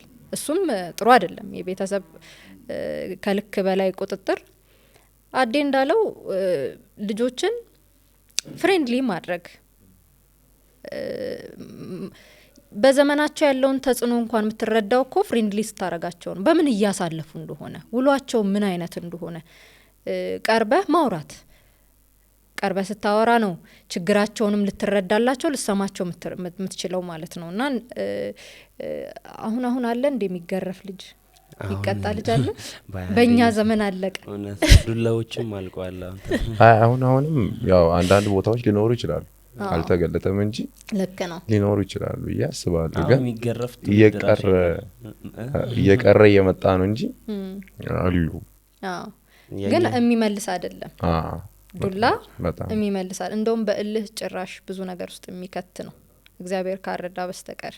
በጓደኛ አማካኝነት የምናውቃቸው በመጥፎ የሆኑ ልምምዶች ናቸው። በተለይ አግባብ ያልሆኑ መጽሐፍ ቅዱሳዊ ያልሆኑ ልምምዶች ሰውን እንዴት ነው ከእግዚአብሔር ሐሳብና ፍቃድ ውጪ የሆኑ ነገሮችን እንድናረግ መድረክ ያመቻቹልናል። ለምሳሌ አንዱ ምንድነው ገና early በዛ ኤጅ ላይ ሆነን ለሴክሹዋል ፍላጎት መምጣት ወደዛ። ምክንያቱም የፍቅር ጓደኛ ይዛ መቼም እሷን ችፕስና እንትን መጋበዝ አይደለም አጀንዳቸው። በዛ እድሜ ላይ ያላሰቡትን ነገር ይጠየቃሉ ማለት ነው። እህቶቻችን በጣም ለዚህ ነገር ተጋላጮች ናቸው። እኔ በቅርብ የማውቃቸው ብዙ ጓደኞቻችን እህት ጓደኞቼ ማለት ነው ከቦይፍሬንዳቸው የሚደርስባቸው አንዱ ጫና ይሄ ነው። ቀጠሮ ይያዛል፣ ዴት ይያዛል፣ ክለብ ይባላል። ይሄ ሁሉ ሪኩዌስት ይቀርባል፣ ግብዣ ይቀርባል እና እንደ ቀልድ ፒር ፕሬዠር ብቻ ብለን የምናልፈው ጉዳይ አይደለም። ከወላጆች ተደብቀው እነሱን ማግኘት፣ ትምህርት ቤት ብለው ወደ እነሱ ጋር መሄድ፣ ዩኒፎርም አድርገው ደብተር ይዘው ቦርሳ ይዘው ግን ትምህርት ቤት ሳይሆን ሌላ ቦታ ውሎ መምጣት፣ ይሄ ሁሉ ነገር በህይወታቸው ላይ አለ እና ይሄ ነገር ሄዶ ምንድነው መጨረሻው ሲባል ከታየልን ነገር ያወጣናል። የመጀመሪያ ንጽህናችንን ያሳጣናል። ማንነታችንን በኋላ እንድንጠላ ነው የሚያደርገን።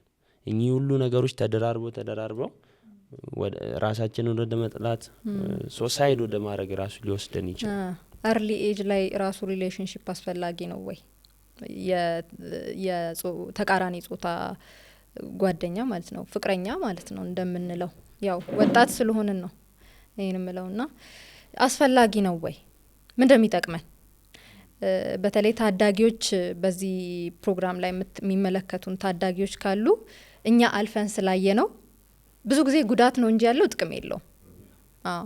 አንደኛ ተማሪዎች ከሆነን ትምህርታችን ላይ ትኩረት አድርገን ኮንሰንትሬት አድርገን ውጤታማ እንድንሆን አያረገንም። ተያይዞ ደግሞ በጣም ጓደኛ ሆኖ ብቻ የሚቀርበት አይደለም። የተለያዩ ልምምዶችን ቅድምና እንዳነሳው የዝሙት ልምምድን ምን ለማመድበት ነው። ምክንያቱም ፍቅረኛ አለኝ ብለህ ምን እንደምታረገው በዛ እድሜ ተያያዥ ነገር አለውና እኔ እንደኔ አመለካከት early age ላይ እጮኛ መያዝ ኦር ፍቅረኛ መያዝ ብዙ ጉዳቶች ነው ያሉት። በጣም ብዙ ጉዳቶች ነው ይዞ የሚመጣው ማለት ነው። በተለይ ደግሞ በዛ እድሜ ያደረግነውን ነገር አልፈን ስናየው ጸጸቱም ጥሩ አይደለም። ብዙ የሚጸጽትህን ነገር አድርገህ ከማለፍ ደግሞ ራስህን መስለህ የራስህ አስተሳሰብ ኖሮ ጫናውን ችሎ ማለፉ ፋራ መባሉ ይሻላል ብዬ አስባለሁኝ።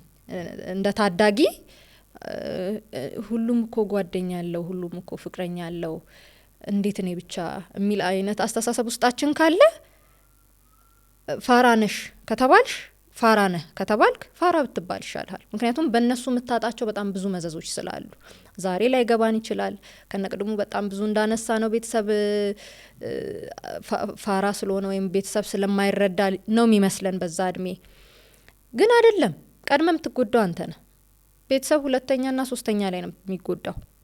ቀድሞ የሚጎዳው ያንን ነገር የሚያደርገው ሰው ነው። በተለይ ደግሞ አንድ ሁለት እርምጃ ካለፈ በኋላ ነው የሚገባው።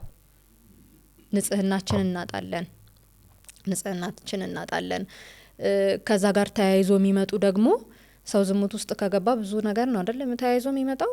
ያ ራሱን የቻለ ብዙ መዘዝ ነው ያለውና እኔ እንደኔ ከጥቅሙ በጣም ብዙ ጉዳት ስላለው እንደ መንፈሳዊ ሰው ብቻ ሳይሆን መንፈሳዊያን እንኳን ባንሆን አይጠቅመንም። early relationship በጣም ብዙ ሲጎዳ ነው ያየነው። ኢቨን አቦርሽኖች ራሱ በዚህ ሰዓት ያላቸው ሬት ቀላል አይደለም። በተለይ በዚህ ዘመን የ8ኛ ክፍል የ6ኛ ክፍል ልጆች ናቸው የሚያስወርዱት ማለት ነው። ይሄ የሚመጣው ምንድነው? early ከሆነ ሪሌሽንሺፕ ነው። ያለ ጊዜው ከሆነ የፍቅረኛ ወይም ጓደኛ ነውና ይሄ ጊዜ ያለው ለሁሉ ጊዜ ያለው የትም አይሄድም። ጊዜ ያለው የሆነ ስቴፕ ላይ ሁሉንም ነገር ምናጣጥምበት አይደል? ምናጣጥምበት ጊዜ አለን። ግን early ሲሆን ጉዳት አለው። ጉዳቶቹ አካላዊም ናቸው፣ መንፈሳዊም ናቸው፣ ስነልቦናዊም ናቸው። ጉዳቶቹ ይሄ ነው የሚባል አይደለም። ጉዳቱ እኔ እንደው በዚህ ውስጥ አንድ የመጽሐፍ ቅዱስ ክፍል ላንሳና ከያዕቆብ ሴት ልጆች ዲና የምትባሏን ካያቻት ድንገት ነው እንደ ቀልድ ከቤት ወጣ ውጪውን ለማየት ብላ ልውጣ ብላ አይደለ? በወጣችበት በዛ ሀገር የነበረው የንጉሱ ልጅ አግኝቷት አይቷት አይደለ? ውጪውን ልይ ብላ በወጣችበት ወረዲ ተደፍራን የተመለሰችውና ያለ ጊዜዋ መውጣት በሌለበት ታይም ወጣ ውጪውን ልይ ብላ ብዙ መዘዝ ነው ይዘመጣችው። የሷ መደፈር እነ ሮቤል እነ ስምዖን የወሰዱትን እና እርምጃዎቹን ሙሉን ማየት እንችላለንና ውጤት አለው። የትኛውም ነገር ስንገባ መዘዙ ብዙ እንደሆነ እንድናውቅ፣ ጉዳቱ ብዙ ነው፣ ጠባሳው ብዙ ነው፣ ላይፍ ታይም ነው። ይሄ ነገር ሊገባን ያስፈልጋል በደንብና ቅድም ዘብድዬ እንዳነሳው ደግሞ ሶሻል ሚዲያ አንዱ በዚህ ዘመን በጣም ተግዳሮታችን ነው። አንዱ ከሚያጋልጠን ነገር በሶሻል ሚዲያ ውስጥ በዚህ ፒር ፕሬዠር ከሚያመጣብን ነገር አንዱ እሱ ነው እና ቅድም ብለናል በዚህ ታይም ላይ ስማርትፎን የሌለው ሰው የለም አይደል? ስማርትፎን የሌለው ሰው የለም። ከየትም ተበድረንም ምንም ብለንም ቢሆን ስማርትፎን እንዲገዛልን ነው ተጽዕኖ ምን ፈጥረውና ዘመኑ አንዱ ስማርትፎን መሆኑ ነው። በዛ ውስጥ ደግሞ ሶሻል ሚዲያ የሚባል ነገር እንድናቃረገን ሶሻል ሚዲያው ራሱ ደግሞ ለብዙ ነገር ተጋላጭ አድርጎናል ለብዙ ነገር እና እንደው በዚህ አጋጣሚ የምንጠይቃችሁ አካውንት የምን እንዳላችሁ በዚህ አጋጣሚ ከሶሻል ፈተና ነው ካንተን ጀምራ ብዙ የባንክ አካውንት አለኝ። ካንተን ጀምራ የባንኩ ጥሩ ነው ብር የሌለው ብዙ የባንክ አካውንት ሶሻል ሚዲያ አካውንት ግን ምን አላችሁ? ከኔ ከሆነ ጥሩ አይመጣም። እኔ ቴሌግራም አለኝ፣ እሱም ብዙም አልጠቀምም ግን አለ። ፌስቡክ ነው በደንብ የምጠቀመው። ፌስቡክ እና ዩቲዩብ በጣም እጠቀማለሁ። ሌላው ደግሞ ጉግል በጣም እጠቀማለሁ። ጎግል እንኳን ዋና እሺ እኔ ፌስቡክ እጠቀማለሁ፣ ቴሌግራም እጠቀማለሁ፣ ቲክቶክ እጠቀማለሁ። ቲክቶከር ነህ? ያው ገና ጀማሪ እኔ ብዙ ተጠቃሚ አይደለሁ። ኤርሊ አሁን በቅርብ አካባቢም ነው እንደዚህ 3-4 አመት ምናምን በኋላ ነው ብዙ ነገር መጠቀም የጀመርኩት። ያ ማለት ብዙ ነገር ስለ ኢቭን ሚዲያውን መጠቀም ፌስቡክ እጠቀማለሁ አለኝ፣ ቴሌግራም አለኝ። ሌሎቹን ግን ብዙ እንደዚህ ዲፕሊ ገብቶ መጠቀሙ ነገር ብዙም የለኝም።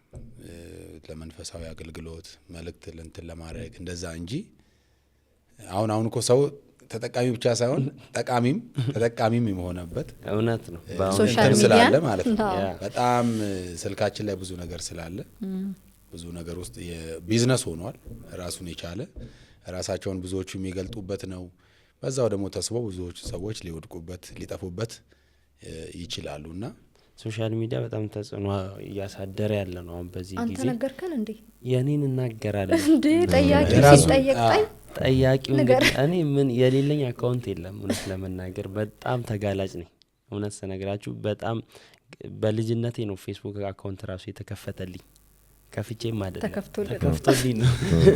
ብዙ ነገር ሰው ይከፈትለታል። እኔ ፌስቡክ አካውንት በልጅነቴ ነው። ከዛ ይጀምራል። የባንክ ቡክ ቢከፍቱልህ ጥሩ ነበር።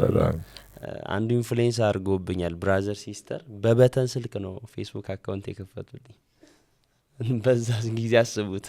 እና በአሁን ሰዓት ላይ ሶሻል ሚዲያ በጣም ሰው ሁሉ የሚጠቀመው ነው ማለት ማይጠቀም ሶሳይቲ የለም ማለት ይቻላል ከፐርሰንታይል ስናየውና የከተማ አካባቢ ያለ ሰው ሁሉ አለው ስማርትፎን የያዘ ሁሉ አለ ሶሻል ሚዲያ አካውንት አለ ከአንድም ሁለት። እና እንደ ቢዝነስም ነው አይደለ? ራሱን ችሎ ስራ ነው ሶሻል ሚዲያ። እና ግን ወደ ተግዳሮቶቹ ከመሄዳችን በፊት መልካሙን ሳይድ እንይ ብዬ ነው። ያግባባናል አይደለ? ለኮሚኒኬሽን ለተለያዩ ነገሮቻችን ዛሬ ዓለምን አንድ መንደር አድርጎ ያለው ሶሻል ሚዲያ ነው። ያ ሆኖ ሳለ ደግሞ በተቃራኒው ደግሞ ሰዎች በዚህ ፕላትፎርም አማካኝነት ደግሞ ለማይሆኑ ልምምዶች ተጋላጭ ሆነዋል። ያ አንዱ ለወጣት ተግዳሮት ነው። ለእንደኔ አይነት ወጣት ተግዳሮታችን ነው። የሶሻል ሚዲያ አጠቃቀማችን ተግዳሮቶች ናቸውና ከዛ አኳያ አንተ ስታነሳ ምን ወደ ልቤ መጣ? ያው እያወራን ያለነው ስለ ታዳጊና ስለ ወጣት ስለሆነ በተለይ ስማርትፎን እና ሶሻል ሚዲያን ተያይዞ ፈልገንም ሳንፈልግም የምንገባበት በጣም ብዙ አይነት ተግዳሮት አለና ይሄ ፖርኖግራፊ በጣም ብዙ ወጣት ብቻ ሳይሆን ታዳጊ ኢቨን ታዳጊ ሳይሆኑ በጣም እድሜያቸው ትንሽ ከ9 አመት ምናምን ጀምሮ ብዙ ልጆች የሚገቡበት ነገር ነው። አዲክትድ የሚሆኑበት ራሳቸውን በብዙ የሚያጡበት ነውና ግን ፈልገው የሚገቡበት አይደለም። በጣም ብዙ ጊዜ ያው ከገቡ ሰዎች የሰማሁት አንዳንድ ሀሳብ ስላለ ነውና ፐርፐዝሊ ያንን ነገር ለማየት ብለው አይደለም ብዙ ሰዎች የሚገቡት። ኖቲፊኬሽኖች ይመጣሉ አይደል ስልኮቻችን ላይ። በዛ አይነት ኖቲፊኬሽን ያው ልጅ ስትሆን ደግሞ ታዳጊ ስትሆን ምንድነው ይሄ ነገር ብለህ በጣም ሲኬ ማድረግ ነገር በደንብ ማወቅ ስለዛ ነገር ትፈልጋለህ እና በዛ አይነት እርምጃዎች ገብተው ወደ ተለያየ አይነት ልምምዶች የገቡ ሰዎች አሉና መጀመሪያ early age ላይ 9 አመት ላይ 12 አመት ላይ እናቴ ስልክ ላይ አባቴ ስልክ ላይ ጓደኛዬ ስልክ ላይ አይቼ የገባው የሚሉ ሰዎች አሉና ከዛስ እዛ ላይ አያቆምም። ይሄ ወደ ግለ ወሲብ ይወስዳል። ብዙ ጊዜ ፖርኖግራፊ የተለማመዱ ሰዎች ሲያወሩ በዛ አይነት አዲክሽን ውስጥ ያሉ ሰዎች ሲያወሩ እዛ ጋር የሚያቆም ነገር አይደለም። በማየት ብቻ የምትተወው አይደለም። ወደ ኤክሰርሳይዝ የምትቀይረው ነው። ወደ ልምምድ የምትቀይረው ነው። ከዛ ይሄ ነገር እያደገ ሲሄድ ወደ ምን ይሄዳል? ወደ ግለ ወሲብ አለ አይደል? ወደዛ ያድጋል ማለት ነው። ይሄም እዛ ላይ የሚያቆም አይደለም። ግለ ወሲብ ራሱ በጣም ብዙ ጉዳቶች አሉት። በጣም ብዙ አይነት ጉዳቶች አሉ። መንፈሳዊ ጉዳት አለው፣ አካላዊ ጉዳት አለው። በነገር ላይ በሴትም በወንድም አካላዊ ጉዳት አለው። አሁን እሱን ዲፕ ገብተን ማንሳት ባንችልም አካላዊ ጉዳቶች አሉት፣ ስነልቦናዊ ጉዳቶችም አሉት እና በጣም ብዙ ጊዜ የዚህ አይነት ልምምድ ውስጥ የገቡ ሰዎች ደግሞ ኢግኖር አድርገው ራሳቸውን ከሰው ገለል ብለው ማሳለፍ የሚፈልጉት ከስልኮቻቸው ጋር ነው። ምናልባት ይህንን ሀሳብ ስናነሳ በዚህ አይነት ነገር ውስጥ የሚኖሩ ጥቂት የማይባሉ ወጣቶች እንደሚኖሩ አስባለሁኝ እና እንዳልኩ ብዙዎቹ የሚገቡበት መንገድ ፐርፐዝ ላይ አይደለም ወይንም ልግባበት ብሎ አስቡ አይደለም። በጓደኛም እኮ ተጋብዘው ይገባል። አሁን ቅድም አንስተናል ፒር ፕሬዠር አንዱ ይሄ ነው። ሼር ትደራረጋለህ፣ የሆነ ነገር ሼር ያረጋል፣ አንተ ሳትፈልገው ታየዋለህ፣ ሜሴጅ ላይ ይመጣልሃል ምናምን። አንዴ ደግሞ የፖርኖግራፊ ትልቁ ተጽዕኖ ምንድነው? ሰው 3 ሰከንድ ምትሆናት አንዴ እይታ ብዙ ጊዜ እይታ ነው። አየሁ ብቻ ነው የሚሉት። አየሁ አንዴ ካየሁ በኋላ አንተን ይዞ የማቆየቱ ነገር በጣም ከጭንቅላት ላይ አይጠፋም። እሱ ነገሩ ረጅም ሰዓት የመቆየት አንድ የምታየው ነገር ብዙ ጊዜ አእምሮ ላይ የመቆየት ነገር አለው። አዲስ ነገር ስለሆነ ላንተም አትራክትም የሚያደርግ ነገር ነው ለወጣት ለታዳጊ። ይሄ ሌላ ነገር እኮ አይተክ ልታልፍ ትችላል። ኢሜጅ ሁሉ እኮ ወር ደግሞ ቪዲዮ ሁሉ መስጦ ካታይም። ይሄ ግን በራሱ ፓወር አለው፣ በራሱ የመያዝ ጭንቅላትክ ላይ እኔ እንደ ምሳሌ ላንሳና አንዳንድ ልጆች ጋር ሳወራ በእይታ ነው የጀመርኩት እና በእይታ ከጀመርኩ በኋላ ስልክ አልነበረውም። በቤተሰብ ስልክ ነው የሚጠቀመው። ስልክ ግን የሚወስደው ከቤተሰብ አሳይመንት አለብኝ በሚል ነው እና አንድ ቀን ኖቲፊኬሽን ላይ ይመጣል። አየ ያ እይታ ለረጅም ቀናቶች ከጭንቅላቴ ሊወጣ አልቻለም ማለት how much powerful እንደሆነ እና ከዛ ግን ስለዛ ነገር ማወቅ ይፈልጋል። ምንድነው ያየሁት? ይሄ ነገር ምንድነው? የት ነው የሚገኘው? ከዛ ያን ሰርች ማድረግ ይፈልጋል። ይሄ እምልክ ወጣት የሚባል ልጅ አይደለም ታዳጊ የሚባሉ አይነት ልጆች ውስጥ ነው ይሄ ያለውና በጣም ትንንሽ ልጆች ውስጥ ከዛ ፕሮሰስ ስለሚያደርግ ከጭንቅላት አይጠፋም። ከዛ አሁንም ከቤተሰብ እየተሰረቀ ስልክ የዘና ልጆች በጣም ብዙ ልጆች አሉ እየተሰረቀ ፕሮሰስ ይደረጋል። 1 ቀን 2 ቀን ፋሚሊ አያቅም፣ ቤተክርስቲያን አካባቢ ያለ ሰውም አያቅም። ግን በዛ አይነት ነገር ተጠምደው ይቆያሉ። ከዛ ደግሞ ወላጅ ስልክ ገዝቶ ይሰጥካል ያለ እድሜክ ምን እንድታረግበት እንደሆነ ራሱ ግራም በሚያጋባ መልኩ early age ላይ ስልክ ገዝቶ ይሰጣል። ስለዛ ረጅም ሰዓት ብቻህን የምታሳልፍ ከሆነ ረጅም ሰዓት ከስልክ ጋር የምታሳልፍ ከሆነ ይህንን ነገር በሰፊው ለማግኘት እድል ታገኛለህ ማለት ነውና ቅድምና እንደጀመርኩት ይሄ ነገር ተያያዥ ነው። እስከ ምን ድረስ ነው ተያያዥነቱ?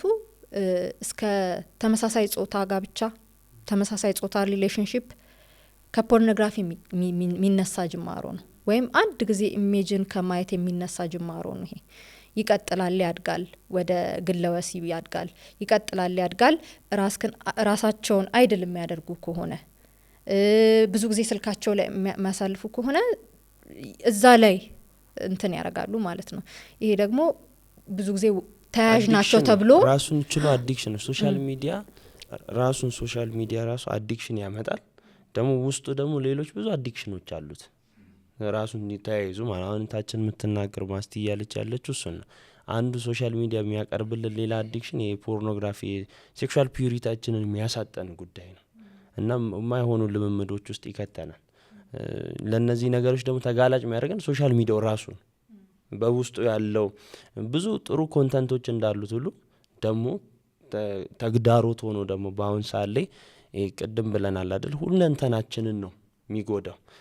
የሚያስጠላው የጫት ሱስ ይታያል፣ የመጠጥ ሱስ ይታያል፣ የብዙ አዲክሽኖች የሚታዩ ናቸው። ሰውየውን እንዲታየዋለ። ፖርኖግራፊ ሱስ ግን ውስጥን ነው የሚበላው፣ ውስጥን ይጨርሳል።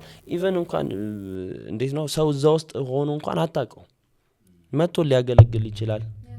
መጥቶ ምንም ሊደረጉ የሚችሉ ነገሮችን ሁሉ ሊያረግ ይችላል። እዛ ውስጥ ያለን ሰው ራሱ ኤክስፖዝ ካላረገ ራሱ መጥቶ እንደዚህ አይነት ተጠቂ ነኝ ብሎ ራሱን ካላጋለጠ በስተቀር አታውቀው። የሚያስጠላው ያ ነው። የፖርኖግራፊ አንዱ እንትኑ አዲክሽኑ ውስጥን መብላቱ ነው። ሰው ደግሞ ውስጡ ከተበላው ቀፎ እኮ ነው ይሄ አይደል? አስተሳሰብህ፣ ማንነትህ ሁሉ ነገር ያለው የውስጠኛው ማንነት ውስጥ ነው። ያንን ኢሜጅ ካበላሸብህ የውጭው ማይበላሽበት ምንም ምክንያት የለም እና ብዙ ነገራችንን ይቀይረዋል። መጽሐፍ ቅዱስ ላይ እንግዲህ ይሄ ቻሌንጅ አለ አይደለም? መጽሐፍ ቅዱስ ላይ ይሄ በዚህ ቻሌንጅ ውስጥ ያለፉ ሰዎች አሉ፣ ፌስ አድርገው ያለፉ ሰዎች አሉ፣ በዛ ነገር ውስጥም የወደቁ ሰዎች እኮ እናውቃለን አይደለም? መጽሐፍ ቅዱስ ላይ ለምሳሌ ሚዲያው ላይኖር ይችላል አይደለም? ዳዊት አንድ ወቅት በሰገነቱ ላይ ሲመላለስ ይላል አይደለም? ነገስታት ለጦርነት በሚወጡበት ወቅት ዳዊት ግን ራሱን ሰገነት ላይ ያዝናና ወዲያ ወዲህ ሲል አይደለም? ቤርሳቤ ገላዋን ስትታጠብ ያየው አየ እኮ ነው የሚለው። ሶሻል ሚዲያ የለም፣ ግን ሪል የሚታይ ነገር ነው ያየው ዳዊት። ስለዚህ አይቶ መጽሐፍ ቅዱስ እንደሚነግረን አስጠራት ነው የሚለው እና ነገስታት ለጦርነት የሚወጡበት ወቅት ነው። ዳዊት እዛ ሰገነት ላይ መገኘት አልነበረበትም። እሱ መገኘት የነበረበት ጦር ሜዳ ነው ወይ ደግሞ ሰልፍ ላይ ነው። ግን ራሱን ሰገነት ላይ እዛ ሲያዝናና ግን አየ ነው የሚለው። ስለዚህ ይሄ እይታ በራሱ ብዙ ነገር ላይ አክሽን እንድንወስድ ያደርጋል። ስለዚህ ዳዊትን ስናየው በዛ በኩል እንደወደቀ እናያለን። ከዛ ባለቤቷ እንዳስገደለ እናያለን። መዘዙ በጣም በሱ ላይፍ ላይ የመጣውን ነገር ብዙ ነው። እንደዚህ አይነት ነገሮችን እናያለን። በሌላ ሳይድ ደግሞ ዮሴፍን ማየት እንችላለን። ዮሴፍ ወጣት ነው አይደለም?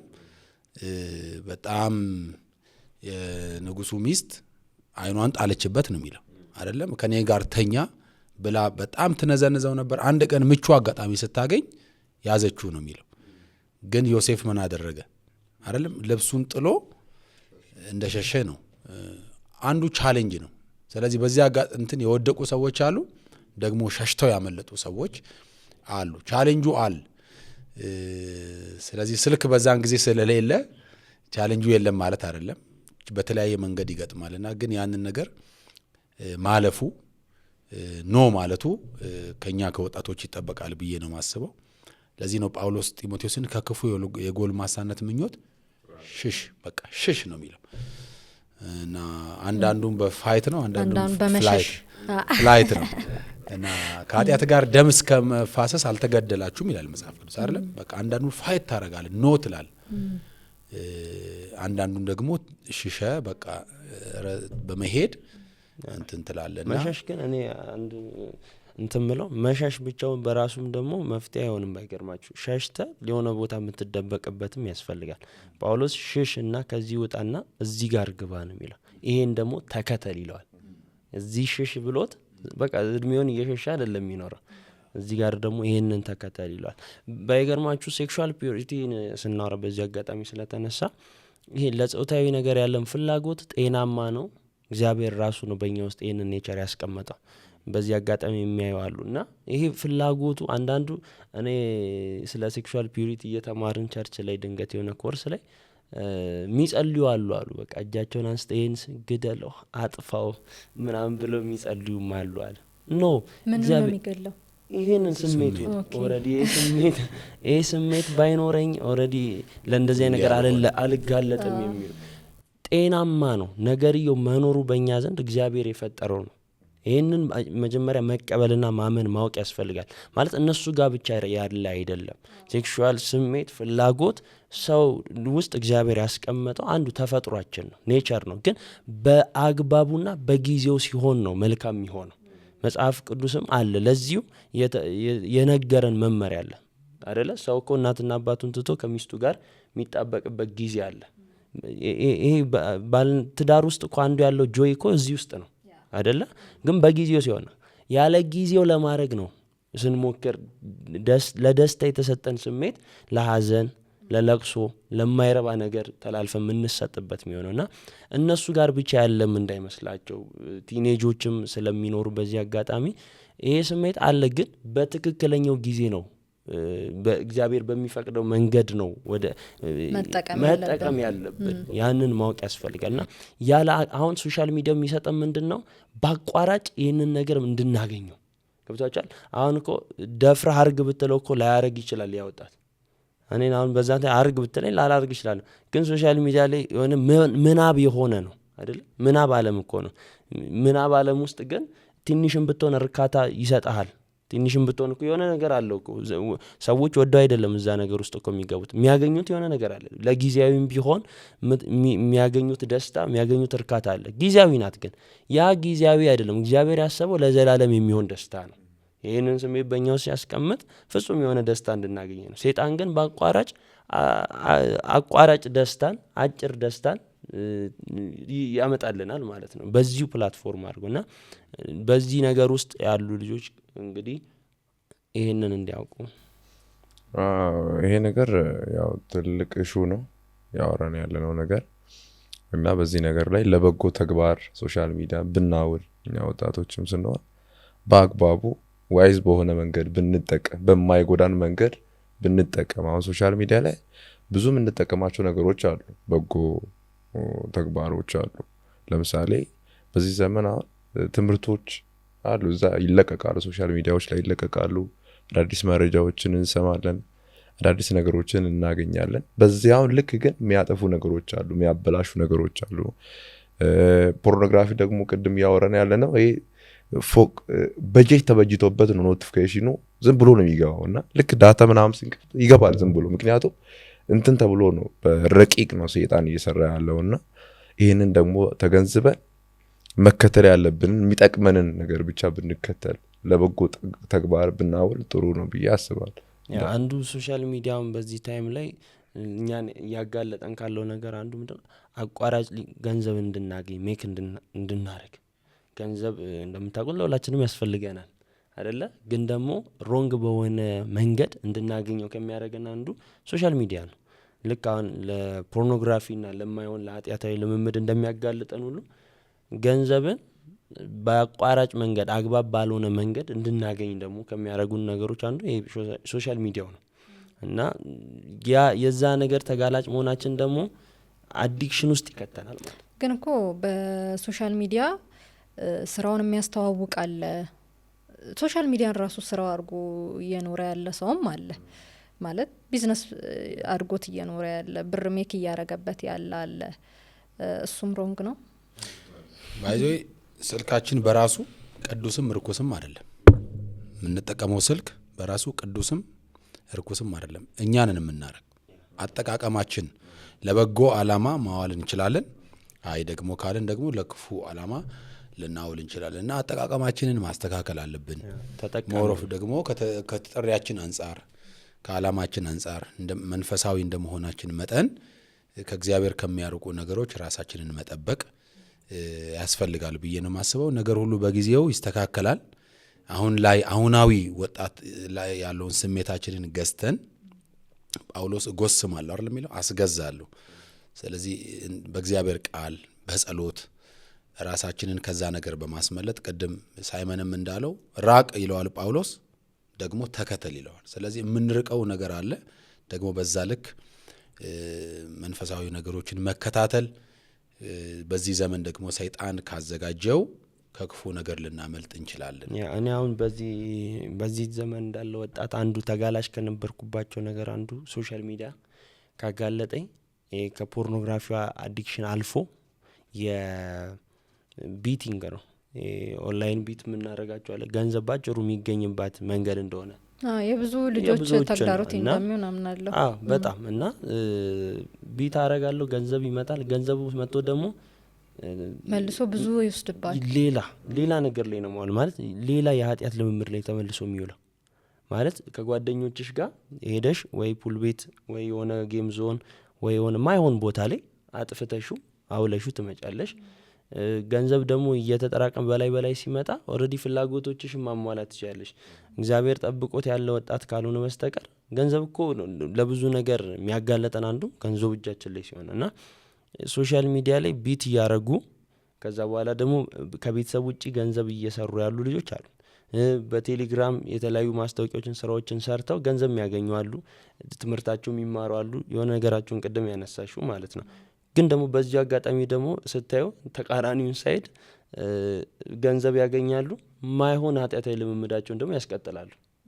እሺ ተጠቃሚ ነው ያለው እሱ ቅድም ሲናገር ሶሻል ሚዲያ እየተጠቀመብኝ ነው ወይስ እየተጠቀምኩበት ነው ብሎ መጠየቅ ያስፈልጋል። ረዥም ሰዓታችንን ሶሻል ሚዲያው ላይ ከማሳለፍ አንጻርም በጣም ብዙ ነገራችንን ይነካል። ተማሪዎች ከሆንን ትምህርታችንን ይነካል። ሰራተኞች፣ ልጅ አሳዳጊዎች፣ የቃሉ አገልጋዮችም ከሆንን ብዙ ነገራችንን ይነካል እና ፖዚቲቭ ነው እንኳን ካልነው እሱ ራሱ ማኔጅ መደረግ አለበት። እሱ ራሱ ሰዓት ያስፈልገዋል። ግን ሀው ማች ማኔጅ አድርገነው እንጠቀማለን? ይሄ በጣም ከባድ ጥያቄ ነው። ምክንያቱም አንዱ ትልቁ ችግራችን እኔ ቲክቶክ ማልጠቀምበት ዋነኛው እንትን ምንድነው የሆነ ጊዜ አካውንት ከፍቼ ነበርና ምንም አልተጠቀምኩም ካልኩኝ 2 ሰዓት እጠቀማለሁ። ቁጭ ብዬ 2-3 እንትን ቪዲዮዎች ብቻ ስክሮል ያረኩ መስሎኝ ግን 2 ሰዓት ተጠቅሜያለሁ። እና how much manage እናረጋለን ወይ? እና በጣም ብዙ ነገራችንን መጽሐፍ ቅዱስ የምናነበበትን ሰዓት ይሰርዝብናል። ከቃሉ ጋር ያለንን ሪሌሽንሺፕ ያስተወናል። ከእግዚአብሔር ጋር ዲቮት የምናረግ የዚህ አይነት ልምምድ ካለን እሱን ያስተወናል፣ ያሰርዘናል። ኢቨን በአይምሯችን ላይ ራሱ ከሰጠነው ቦታ የተነሳ መጽሐፍ ቅዱስ ጋር ሄደን ወር ደግሞ ተንበርክከን ለረጅም ሰዓት ጭንቅላታችንን በዛ ነገር ውስጥ ነው የምናሳልፈው። ያንን እያሰብን ነው ለመተው ቶሎ ለመተው ይከብደናል። እና ሶሻል ሚዲያ አጠቃቀማችን ኢቭን ጤናማም ከሆነ በፖዚቲቭ መንገድ ነው የምጠቀመው ብለን እንኳን የምንል ከሆነ እሱ ራሱ በጣም ማኔጅ መደረግ አለበት። አሁን ቤተክርስቲያን ስል እኛ እየጣልን ያለነው ነገር ይሄንን ስለሆነ ቃልን ስለሆነ እየጣልን ያለነው ከእግዚአብሔር ጋር ዲቮት ማድረግን ስለሆነ እየጣልን ያለነው ያ ደግሞ በፍሬያችን እየታየ ነው እና በእውቀት ላይ መመስረት አለበት ብዬ አስባለሁ። ነገሮች ብዙ ጊዜ ህይወታችንን የሚጎዱት በተለይ እንደ ወጣት ካየ እውቀት ላይ አይደለም ትኩረታችን። ኢንፎርሜሽን ለነገሮች ያለን እውቀት የጠለቀ አይደለም። አንዳንዴ ባወቅሽው ልክ ነው ላይፍ የምትኖር ባይገርምሽ። ለህይወት ትርጉም የሚኖረው ባወቅ ነው ልክ ነው። አሁን ስለ ሶሻል ሚዲያ ሰው የሚያውቀው ኦልሬዲ እንዴት ነው እንደ ኢንተርቴንመንት በሚለው እውቀት ነው ያለን ሁላችንም። ሶሻል ሚዲያ ለምን ተጠቀለ? ለመዝናናት 1-2 ቪዲዮ አይቼ ራሴን ኢንተርቴን ለማድረግ ነው የሚለው። ግን ያላወቀው ነገር አዲክሽን እንደሆነበት ነው። እሱን አያምንም። የመጀመሪያው ነገር እሱን አለማመኑ ነው። እየተዝናናው ነው ብሎ ነው የሚያስበው። ሶሻል ሚዲያ አዲክሽን ነው ብሎ አያምንም። አዲክትድ ሆኖ አዲክትድ አይደለውም ነው የሚለው። እኔ አዲክትድ አይደለውም ነው። ሶሻል ሚዲያ ስንል አሁን እንግዲህ ምዕራቡ ዓለም የሚያቀርብልን እኮ በጣም ብዙ እንትን ነው። ለምሳሌ እኛ የማናቀው ማናየው ለምሳሌ ማናስተውለው ነገር ነው። የቴሌቪዥን ፕሮግራሞች በራሱ በጣም እኮ እንትን ናቸው። ስልካችን አይደለም ቅድም ሳይመን እንዳለው ጌሞች፣ ፕሌይስቴሽን የሚባሉ ነገሮች አሁን ወጣቱ በጣም የተያዘበት ምንጣም የምናውቀው ነገር ነው። እግር ኳስ ጨዋታ በጣም የማደጋፊ ነው። አሁን የማንም አይደለም። እኔም ብቻ ግን እንደዚህ በጣም ወጣቱን አይታችሁ ከሆነ በጣም ብዙ ፍሎ የሚያደርገው ወጣቱን አእምሮ እየያዘ እየተጎተተ ያለበት ነገር ቢኖር እሱ ነው። በጣም በቃ የሆነ ሰው ደጋፊ ነው፣ የሆነ ክለብ ደጋፊ ነው ማለት ጤናማ ሊሆን ይችላል፣ ኢንተርቴን ሊሆን መዝናኛ ሊሆን ይችላል። ግን በጣም ያንን ሰው ከመውደድ የተነሳ ያንን ክለብ ከመውደድ የተነሳ ሌላ ነገር ውስጥ እስከ መገባት መጣላት ገብቶሻል። እንትን ክለብ አለ ዛሬ እንትን ጨዋታ አለ ከተባለ የኳየር ፕሮግራም ሰርዞ የወጣት ፕሮግራም ትቶ የሚገባ ትውልድ ያለበት ዘመን ላይ ያለ ነው አይደለም። የዛ ተጽዕኖ ተጠቂ ስለ አይደለም። ግን ምንድነው ከባድ ነው እንትን ይሄ ኢንተርቴን አረጋለሁ በሚል ስም ራሳቸውን እየሸወዱ ከጀርባ ግን አዲክሽን እየሆነባቸው ነው። ይሄንን መረዳት አለ። እኔ የሆነ ታይም ላይ ራሴን አዲክትድ እንደሆንኩኝ የገባኝ ሶሻል ሚዲያ አዲክሽን እንደሆነ ራሱ በራሱ ሶሻል ሚዲያ ምን ነው ስልክ በራሱ አዲክሽን እንደሆነ ገብቶኝ ነው። ለካ የስልክ አዲክሽን አለ፣ ስክሪን ታይም አለና ስክሪን ታይማችንን ማየት እንችላለን በስልካችን ላይ። ሁላችንም ስልክ ላይ ይገኛልና ዌብ ላይ አለ ውስጥ ሴቲንግ ውስጥ እዛ ውስጥ ገብተን ምን ያህል ስክሪን ታይም እንደምንጠቀም እኔ ኦልሞስት 8 ሰዓት ምናምን ነው። በጣም ትልቅ ነው። ስልኩ ቻርጅ ሲዘጋ ነው ከስልክ የምንለያየው። የዚህን ያህል አዲክትድ እንደሆንኩኝ ሲገባኝ ነው ኮምፕሊትሊ ከዛ ነገር ራሴን ማራቅ እንዳለብኝ እና የሚያመጣብን ተጽዕኖዎችም አሉ። አሁን በእውቀት ላይ ይሁን ያልኩት ለዛ ነው።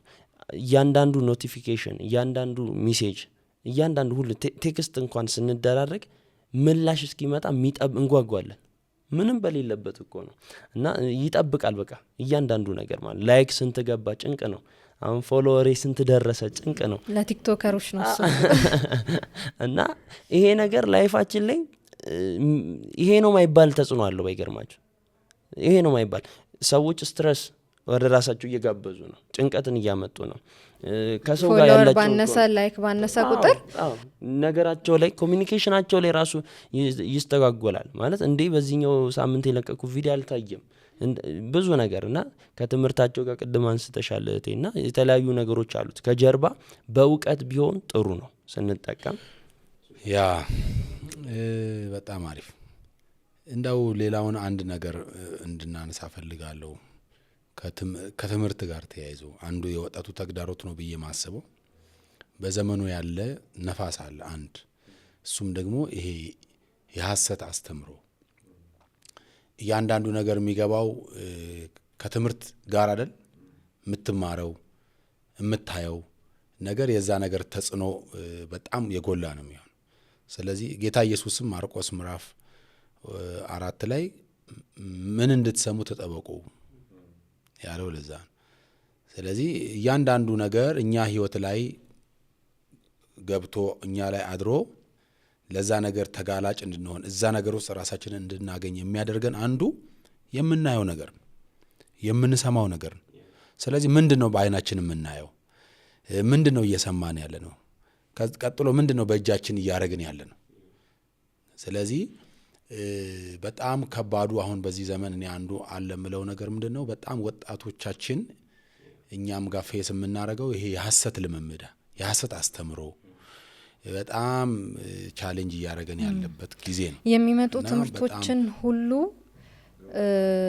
እውነት አድርጎ መቀበል፣ አለመመርመር፣ አለመጠየቅ፣ በራስም መመርመር ሊሆን ይችላል። ወደ ቤተክርስቲያን ጠጋ ብሎ ያሉትን አገልጋዮች፣ ወንጌላውያን፣ ፓስተሮቻችንን እንደዚህ አይነት ትምህርቶች ቀድሞ ወደኛ ሲመጡ በአንድ ጥቅስ መልኩ ነው የሚመጡት። ብዙ ጊዜ አንድ ጥቅስ መነሻ አድርገው ነው እነዛ አስተማሪዎች ብዙ ጊዜ እንደ ትልቅ የሐሰት ትምህርት የሚሄደውና እንደዚህ አይነት መወዛገቦች ሲመጡ መጠየቅ፣ ጠጋ ብሎ እንደዚህ አይነት ትምህርት ወር ደግሞ እንደዚህ አይነት ቦታ ላይ እንደዚህ አይነት ነገር አለ፣ ስለዚህ ምንድነው ፓስተር ምንድነው ብሎ መጠየቅ።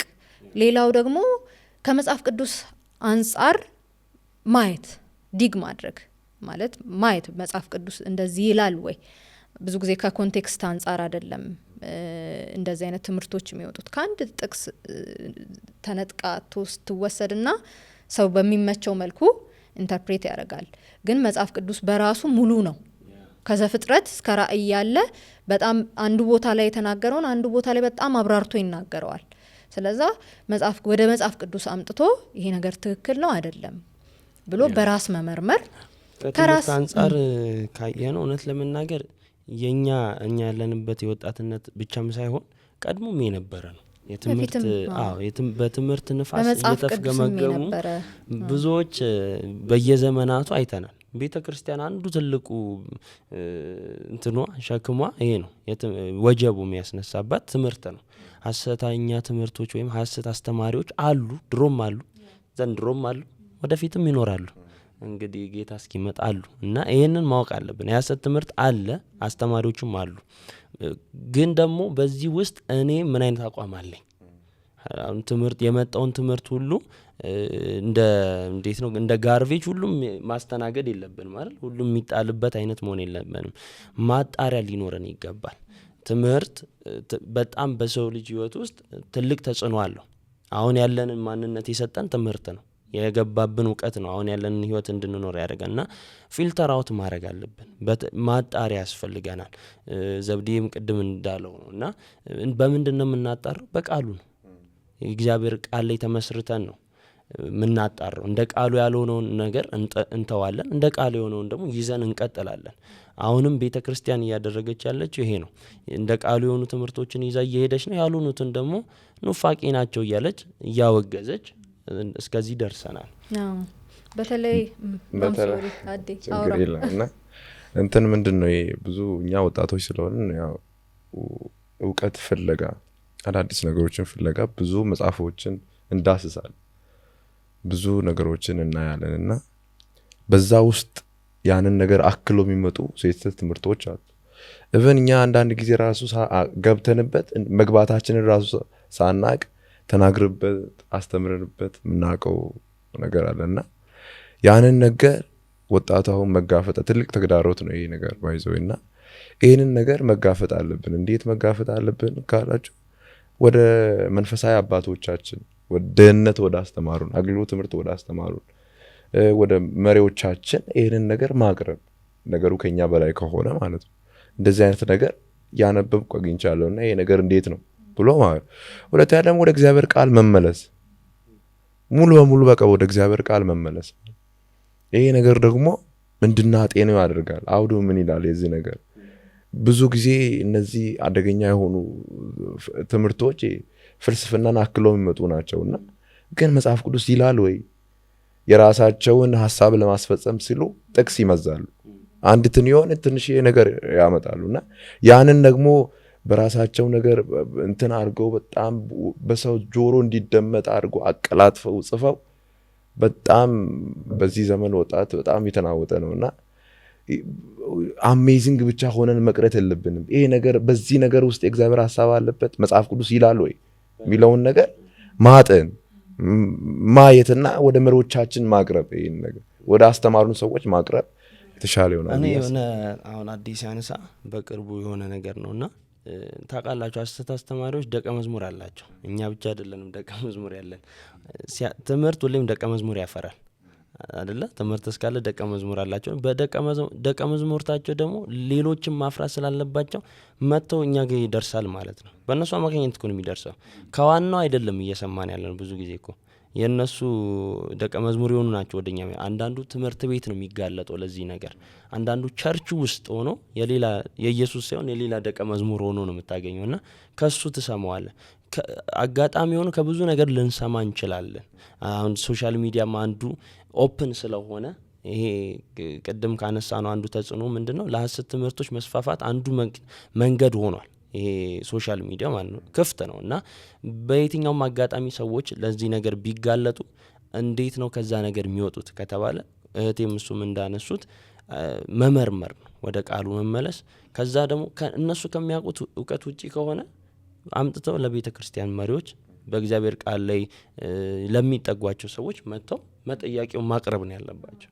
ሌላው በዚህ ዘመን ማስተውለው በሐሰተኛ አስተማሪዎች ላይ ማለት ነው ሳይመን እንዳለው በጣም ብዙ ተከታይ አፍርተው በጣም ብዙ እንትን ካሉ በኋላ ግን ፍሬያቸውን ስንመለከት የመንፈስ ፍሬ አይደለም። መጽሐፍ ቅዱስ ገላትያ ላይ እንደሚለው የመንፈስ ፍሬዎች የሚለው በውስጣቸው አታገኙባቸውም፣ የለባቸውም። እና አንድም ህይወታቸውን ማየት፣ ህይወትን መመርመር፣ መድረክ ላይ ቆመው ከሚያስተምሩት ትምህርት በዘለለ እነዚህ ሰዎች ማን ናቸው፣ ህይወታቸው ምን አይነት ነው የሚለውን ነገር ማየት በነገራችሁ ላይ በጣም ለብዙ ነገር ለመጠበቅ ይረዳል ብዬ አስባለሁ። ብዙ ከቆዩ በኋላ ከ10 ዓመት በኋላ ከምናምን ዓመት በኋላ ስለነሱ የምንሰማው ነገር በጣም ሾኪንግ ነው። እውነት እነዚህ የቃሉ አስተማሪዎች ናቸው የሚያስብል አይነት ህይወት ነው የሚኖሩትና ከፍሬያቸውም መለየት እንችላለን እና በዛ መልኩ ፊልተር አውት እያረግን ህይወታቸውንም ማየት አንዱ ፊልተር የማድረጊያ መንገድ ይሆነናል። በጣም ብዙ ነው። የስተት ትምህርቶች በጣም ብዙ ናቸው። እንደዚህ አሁን ነቅሰን ካወጣን ብዙ ናቸው። እኛ ግን አሁን ከምናወራው አጀንዳ ጋር እንዲያያዘልን ነው ይሄን ያነሳ ነው እና በጣም ብዙ ሲሆኑ ቅድም እንዳልኩት ነው ነፍስ ድናለች የሚል ነው። በቃ ድናሃል አንዴ፣ ስለዚህ ዘና በል ፈታ በል። በዚህ ስጋ እንደፈለክ ኃጢያትን ብትሰራ ብትዝናናበት ምንም ብትሆን ዓለማዊነትን የሚሰብክ ዓለማዊነትን የሚሰብክ እንደዛ እንድትሆን የሚያደርግ ምንም ችግር እንደሌለው የሚያደርግ ብዙ ስብከቶቻቸው ራሱ ከምድር አያልፉም ኢቭን የንስሐ ህይወት ራሱ አይፈቅዱም ንስሐ ለምሳሌ ቀርቷል የንስሐ ጸሎት የለም ምንም በቃ ኃጢአት አንዴ ተሰርየዋል ምንም ችግር የለውም የሚል መጋባትንም ይከለክሉ ናቸው ይላል መጋባትንም ይከለክላሉ እና በጣም ብዙ ናቸው እና እዛ ውስጥ አንገባም ግን ትውልዱን አንዱ ተግዳሮት ውስጥ እየከተተ ያለው እሱ ነው ስለዚህ በጣም ትውልዱ በዛ ነገር ውስጥ እየተሳበ ነው ያለውና ማንን ነው የምሰማው ምንድነው ደግሞ ማነበው ምናነባቸውን መጽሐፎች ራሱ ማወቅ መንፈሳዊ መጽሐፍቶች የቀረቡልንን ሁሉ እኮ ዝም ብለን አናነብ ቼክ ማድረግ አለብን ለዚህ ፐርፐዝ የተጻፉ አሉ አይደለም እንዴ ለዚህ ዓላማ ተብለው የተጻፉ አሉ እና በጣም ራሳችንን መጠበቅ ትውልዱንም ደግሞ መጠበቅ ይኖርብናል እና ምን ሰጣቸው መድረኮቻችንም አይ ቲንክ መጠበቅ ያለብን ይመስለኛል እኛም እንደ አብያተ ክርስቲያናት ብዙ ከዚህ ቀደም የገጠመን ቻሌንጅ አለ በተለይ አሁን የትምህርት ቤት የፌሎሺፕ ፕሮግራሞች ራሱ በጣም ተጋላጭ ነው አይደለ ቀደም ሳይመን እንዳለው ደቀ መዛሙርት አላቸው በጣም ለዚህ ነገር ተበጅቶ ሲሪየስሊ ይሄን የሚሰሩ ሰዎች አሉ ሲሪየስሊ አንድ የቤተ ክርስቲያን የሆነ የጸሎት ግሩፕ ኮምፕሊትሊ በአንድ ሰው ትምህርት የሆነ ወጣት መጥቶ አስተምሯቸው ኮምፕሊትሊ ወደ 40 ምናምን የሚሆኑ ወጣቶች በቃ ተነርተው ወደዛ ኢቭን የራሴ መልአክ አለኝ መጸለይ አያስፈልገኝም ማዘውን ያደርጋል ኢቭን ማጥናት ራሱ አይጠበቅብኝም የዛን ቀን መልአኬ ቁጭ ያደርግልኛል መልሱን የሚል በቃ ምንም ነገር አርግ ካልኩት ያደርግልኛል ምናምን የሚሉ ብዙ ነገሮችን ቀለል ያደርግልኛል የራሴ መልአክ አለኝ ብለው የሚያስቡ ራሳቸውን በጣም ሃይ እንትን ውስጥ የከተቱ ጸሎት የሚባል ነገር የማያውቁ ጀምረው እስከሚጨርሱ ልሳን ብቻ የሚናገሩ በልሳን ብቻ ነው የምንጸልየው የሚልም ደግሞ ራስን ይቻላል ልምምዶች ናቸው እነዚህ እና እነዚህን ሰዎች ስታያቸው በጣም ከቤተ ክርስቲያን የራቁ ናቸው መሪዎቻቸውን የማይሰሙ ናቸው በሆነ እንትን ውስጥ የሉም የማይታዘዙ ናቸው በጣም እንትን ናቸው በዚህ በፍሬያቸው የራሳቸው ፓፓ አላቸው የራሳቸው ዳዲ አላቸው በቃ የሚከተሉት እሱ ነው የሚሰሙትም እሱ ቤተሰቦቻቸውን አይሰሙ እኔ እንደዚህ አይነት ነገር አጋጥሞኛል ባይዘውና በጣም ተቸገሩ ቤተሰብ እንደዚህ አይነት ነገርና በልሳን ብቻ ነው የሚጸልየው ማንንም አይሰማም ተረጋጋ ሰው ተኝቷል ምናምን ተብሎ ሲነገረው የረበሻችሁኝ ነው የሚቃወመኝ መንፈስ ነው ይላል ቤተሰቡን ማለት ነውና በጣም በችግር ውስጥ ሆኖ ዝም ብሎኝ ካውንሰል አድርጋለሁና ይሄ ደግሞ አስተምሮ ነው ትምህርት ቤት ቅድም ዘብድ እንዳለው ፌሎሺፕ ላይ የተለያዩ ቦታዎች ላይ አሏቸው የነሱ የራሳቸው የሚሉት ደቀ መዛሙርት አላቸውና ይህንን ነገር ደግሞ መቃወም አለብን ፊት ለፊት ማስተካከል አለብን ትውልዱ ወደ እግዚአብሔር ቃል መመለስ አለብን እኛንም ጨምሮ ወደ እግዚአብሔር ቃል መመለስ አለብን በጣም ክፉ ነው ዘመኑና አጠገባችን ያሉ ሰዎች ድንገት እየተቀየሩ እኔ በዚህ ነገር ተጋልጬ አውቃለሁ አንዱ ኤክስፖዝ ከነበሩ ለሐሰት ትምህርቶች በጊዜው እኔ ነኝ አንዱ ማለት ያ የሆነበትም ምክንያት አለው እውነት ለመናገር እኛ ባለንባቸው ቤተ እምነቶች አካባቢ መንፈሳዊ መሪ የለንም ስንል ፓስተር ወይ ወንጌላዊ ያልኩ አይደለም ወጣቶችን ቀርቦ እንደ አባት መንፈሳዊ ነገር ሜንቶር የሚያደርግ ሰው የለም ያ ነገር እጦት አለ እና ያ እጦት ደግሞ ምን ያመጣል በግሉ መንፈሳዊ ህይወትን እየተለማመደ ያለ ወጣት ልምምዱ ትክክል ይሁን አይሁን ማረጋገጥ አይችልም አንዱ እኔ ነበርኩ በዚህ ረገድ ውስጥ የነበረኝ መንፈሳዊ ልምምድ በህይወቴ ላይ የጀመረበት የሆነ ምዕራፍ አለና ቤተሰቦቼ ለዛ ነገር እንግዳ ናቸው እነሱም እኔም እንግዳ ነኝ እየጀመረ ላለው መንፈሳዊ ነገር እና የሚያውቁት ዕውቀት እነሱም የተወሰነው እንደውም ብዙ ጊዜ እስኪቃወሙኝ ደርሶ ያውቃሉ ማለት ጸሎት አብዝተሃል ተብያቃለሁ እነዚህ ነገሮች አብዝተሃል እና የሚመጡ በጊዜ የነበሩ ብዙ ነገሮች አሉና ምን ሆነ መሰላችሁ ዩቲዩብ ላይ ሶሻል ሚዲያ አንዱ ኤክስፖዝ ያደርገናል ያልኩት ትምህርት እየሰማው ከኔ ልምምድ ጋር የሚሄድ ነበር በጊዜው እና ያንን አይቼ በቃ ኮምፕሊትሊ እኔም ትክክል ነኝ እያልኩ መቀጠል ጀመርኩ ያንን ልምምዱ ማለት ነው በዛ ውስጥ ስንሄድ ለካ ያሶዬ ኦሬዲ ባክግራውንዱን እኔ ደግሞ አላየው ለካ ባክግራውንዱን ስናይ ኦሬዲ የተወገዘ ሰው ነው ማለት ቤተክርስቲያን አውግዘዋለች ትምህርቱም እንደ ባይብሊካል አይደለም የነበረውና እኔ ግን ከዛ ነገር መውጣት በጊዜው ቶሎ አልቻልኩም ቶሎ ለመውጣት አልቻልኩም እና ብዙ ወጣቶችም እርግጠኛ ነኝ እንደዚህ እንደሚሆኑ። አንዱ ለስህተት ትምህርት ከሚያጋልጠን ነገሮች ሜንቶር የሚያደርገን ሰው አጠገባችን ላለመኖር፣ መንፈሳዊ ነገር ሼር የምናደርገው ጓደኛ ያለመኖሩ። ብዙ ጊዜ ጓደኞቻችን የምንጠቀመው ለሌሎች ግብዞች ነው አይደለ?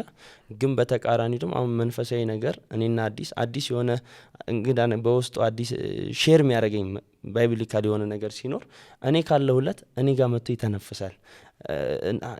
እርስ በርስ እንትን እንባባላለን። ይሄ ነገር የለም። የዚህ ነገር አለመኖር ነው ባይገርማችሁ አንዱ የሚያጋልጣል። ብዙ ተግዳሮቶችን አነሳን አይደል? አሁን ትንሽ መፍትሄዎቻቸውን እናውራና ተግዳሮት ውስጥ ብቻ እንዳለን ወጣቱ በጣም በቃ የሁሉ ተግዳሮት ነው ያለብኝ ብሎ እንዲጨነቅ አደረግ ነው እና ኢቭን ብንቀጥልም በጣም ብዙ ይኖራል። በጣም ግን አሁን እንዴት ነው የሁሉ ተግዳሮት አለብን፣ ግን ምንድነው መፍትሄው? አሁን ላነሳናቸው በጣም ብዙ የፒር ፕሬዠር አነሳን፣ ሶሻል ሚዲያ አነሳን፣ ራስን ያለ መሆን አነሳን። መሀል ላይ አንዳንድ መፍትሄ ሀሳቦችን ብናወራም እንዲሁም ሀሰተኛ ትምህርቶችን አነሳን። በዚህ ውስጥ ያለ ሰው ኢንኬስ ካለ እና እንዴት ነው መውጣት የምችለው? መውጣት እኮ ፈልጌው አይደለም እዚህ ነገር ውስጥ ፖሰስድ የሆንኩት የቆየሁት በዚህ ነገር ላይ ፈልጌው አይደለም። እንዴት ነው መውጣት የምችለው? እንዴት አድርጌ ነው ከዚህ ነገር መላቀቅ የምችለው ብሎ የሚጠይቅ ካለ ምንድነው መፍትሄያችን? ምንድነው የእግዚአብሔር ቃልስ የሚለን? እኔም እንግዲህ ያው ትልቁ ነገር እነዚህ ነገሮች ተግዳሮቶች ትልቁ አላማቸውም ከእግዚአብሔር እኛን ማራቅ ነው። ትልቁ ስራቸው እሱ ነው።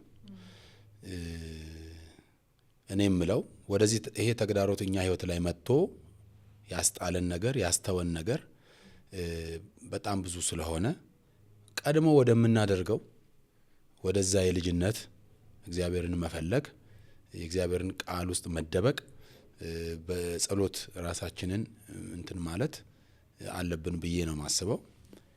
በአንድ ጊዜ ወደዛ ልምምድ ውስጥ አልገባንም። ሰው በአንድ ጊዜ ባክ አያረግም። በአንድ ጊዜ ጸሎት አያቆምም። በአንድ ጊዜ ከቸርች አይቀርም። በአንድ ጊዜ ደግሞ መጥፎ ጓደኛ ጋር አይውልም። ልምምድ ነው። በአንድ ጊዜ አዲክትድ አይሆንም። በሱስ ውስጥ አይያዝም። ልምምድ ነው ሁሉ ነገር። ስለዚህ ቅድም እንዳልነው ተከታተል ነው ጳውሎስ ጢሞቴዎስን ያለው።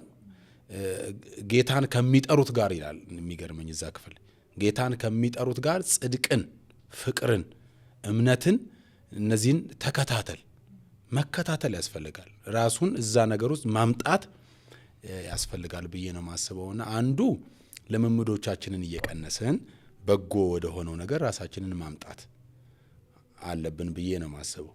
ክፉ እኮ አጋንንትም አሁን ብዙ ልጆች እኮ አጋንንት ጮሆ ይወጣል አይደለም፣ ግን ራሳቸውን በሌላ ነገር ስለማይዙ ተመልሰው በዛ ነገር የመያዝ አይደል። መጽሐፍ ቅዱስም እኮ ይላል ነፃ ሆኖ ባገኘ ጊዜ ነው የሚል። እንደገና ራሱን ደርቦ ብዙ ሆኖ ያንን ሰው ያገኘዋል። ስለዚህ ቤቱ ጽዱ መሆኑ አንድ ነገር ነው። ራሱን ከዛ ነገር ማጽዳት አንድ ነገር ሆኖ ሳለ ግን ያንን የጸዳውን ልብን የጸዳው ህይወትን ትክክለኛውን የጌታን መንፈስ መጋበዝ፣ በጸሎት ራስን እዛ ውስጥ ማቆየት፣ መንፈሳዊ ልምምዶችን ማድረግ፣ ወደ ቤተ ክርስቲያን መምጣት፣ ክርስቲያን ጓደኞች ፈልጎ መያዝ፣ ባሉ የፕሮግራም እንትኖች ውስጥ መሳተፍ፣ ራስን እዛ ውስጥ መደበቅ ያስፈልጋል ብዬ ነው ማምነውና እሱ ብቻ አይደለም። እሱ አንድ ሆኖ ሳለ ሁለተኛ ካውንስል ወደሚያደርገው ወደ ቤተ ክርስቲያን መሪ መጠጋት። እነሱ አባቶቻችን ናቸው፣ የእምነት አባቶቻችን ናቸው። ጌታ ኢየሱስን ያወቅነው በእነሱ ነው፣ የተማርነው በእነሱ ነው። ወደ እነሱ መመለስ። አይ ብዙ ጊዜ ከቸርች ብዙዎቻችን ከእነርሱ መራቅን እንመርጣለን። ይጎዳናል፣ ጎድቶናልም፣ ከዚህ በኋላም ይጎዳናል። ማድረግ ያለብን አሁን ምንድነው? ከነዚህ ስህተቶቻችን ከነዚህ ተግዳሮቶቻችን ለመውጣትና አሸንፈን እነዚህ ተግዳሮቶችን ለማለፍ ወደ እነርሱ መቅረብ፣ መጠጋት። ብዙ ነገሮችን እንማራለን። ብዙ ስህተቶቻችንም ደግሞ እናርማለን። ከብዙ ነገሮቻችንም ደግሞ ካስቸጋሪ በግላችን መውጣት ካቃተን ነገር ደግሞ መውጣት እንችላለን፣ ወደ እነርሱ ከተጠጋም ማለት ነውና ወደ እነርሱ መጠጋት፣ የልባችንን ማውራት፣ መግለጥ፣ ውስጣችንን መግለጥ። ከዛ ጌታ በእነሱ በኩል ሆኖ ያወጣናል ብዬ አስባለሁ። ያ አንዱ ነው። እኔ ደግሞ የታመመ ሰው ወደ ሐኪም ቤት ወይም መታከም እንዳለበት የሚያምነው ቀድሞ መታመሙን ሲያውቅ ሲያምን ነው። እኛ ጋር ደግሞ እንደ ወጣት ይሄን መቀበል አንፈልግም፣ አንችልም። በብዙ አይነት ነገር ውስጥ በብዙ አይነት ተግዳሮት ውስጥ ሆነን መታመማችንን ማመን አንፈልግም። አልታመምንም ብለን ነው ምናልባት ጥቅስ ምን ጠቅሰው ኦር ደግሞ ለዛ ላለንበት ነገር የሚመች ነገር እንጠቅሳለን እንጂ መታመማችንን አናምንም። እና ቀድሞ ያለንበትን ነገር ማመን አዲክሽን ስንል ከነቅድሟን በጣም ብዙ አይነት ነገሮችን አንስተናል እና ሶሻል ሚዲያውን ምንም ሁሉንም ነገር አንስተናል እና እዛ ውስጥ አዲክትድ ነኝ ወይ በዚህ ነገር በዚህ ተግዳሮት ስር ነኝ ወይ ቀድሞ እሱን ማመን ያስፈልጋል ለመውጣት ማለት ነው። እና ያ ነገር በዛ ነገር ስር ካለን ደግሞ ሁለተኛው ስቴፕ ለኔ ምንድነው ለመውጣት ማለት ነው መጀመሪያ ማመን መቀበል። ይሄ ነገር አለብኝ፣ ይሄ ነገር በዚህ ነገር ታምሜያለሁ ብሎ መቀበል ያ 50% የመዳን ፕሮሰሱን ያቀንሷል ብዬ አስባለሁ። ያለንበትን ነገር መቀበል ማለት ነው። ከዛ በኋላ እናንተ የጠቀሳችሁትን አልጠቅስም ያው ላለመደጋገም ማለት ነው። እና በጸሎት በጣም ነው ማምነው፣ በጸሎት በጣም አምናለሁ። ጸሎት ለኔ እንዴት ነው የኔን አለመቻል የእግዚአብሔርን ሁሉን ቻይነት ማረጋገጥበት ስፍራ ነው። ለሰው እንትን እየደበቅን እንደ አይነት ነገር ውስጥ ነኝ ይሄንን ማንነግረው የህይወት ክፍል ይኖረናል። አሁን ካነሳናቸው ተግዳሮቶች አንጻር በተለያየ አይነት ተግዳሮት ውስጥ ላለ ሰው ኢየሱስ ክርስቶስ ስቲል የፍቅር አምላክ ነው። በእውነት ማለት ሰው ሁሉንም ነገርህን ብትነግረው አይረዳም። ኢየሱስ ክርስቶስ ግን ማይረዳው ነገር የለም እና የኢየሱስ ክርስቶስን ሁሉን ቻይነት ማረጋገጥ ነው መጸለይ ማለት እና አምጥቶ በመስቀሉ ስር ሁሉን ነገር መጣል። አሁን ለምሳሌ ካነሳናቸው ይሄ ሁሉ ተግዳሮት ውስጥ አንድ ነገር ውስጥ ሆነን ነገር ግን መውጣት የምንፈልግ ከሆነ እስቲ ወደ ክርስቶስ እንምጣ፣ እንጸልይ፣ እንንገረው። የልጅነታችንን ታሪክ እናስብ፣ የልጅነታችንን ወራት እናስብ፣ ከሱ ጋር የነበረንን ቅርርብ እናስብ፣ ከሱ ጋር የነበረንን ፍቅር እናስብ።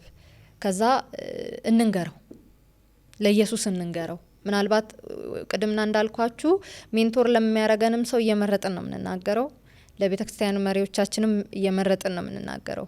ኢየሱስ ሁል ጊዜም ይቅር ባይ አምላክ ነው።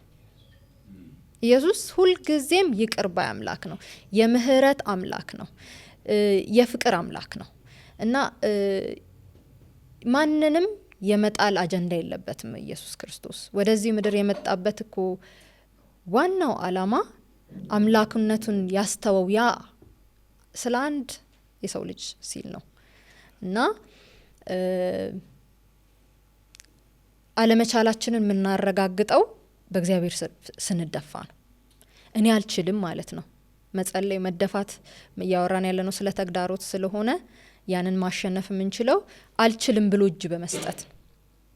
አልችልም ያለሁበትን ይሄንን ጉዳይ አልችለውም፣ ከዚህ ውስጥ ሊያወጣኝ የሚችል ኃይል ያስፈልገኛል፣ እንድታወጣኝ እፈልጋለሁ ብሎ በእግዚአብሔር ፊት በኢየሱስ ክርስቶስ እግር ስር መደፋት፣ በይቅርታ ልብን መመለስ ትልቅ ነገር ነው እና ተንበርክከን ደግሞ በተንበረከክንበት የእግዚአብሔር ኃይል ከብዙ ነገራችን ያወጣናል።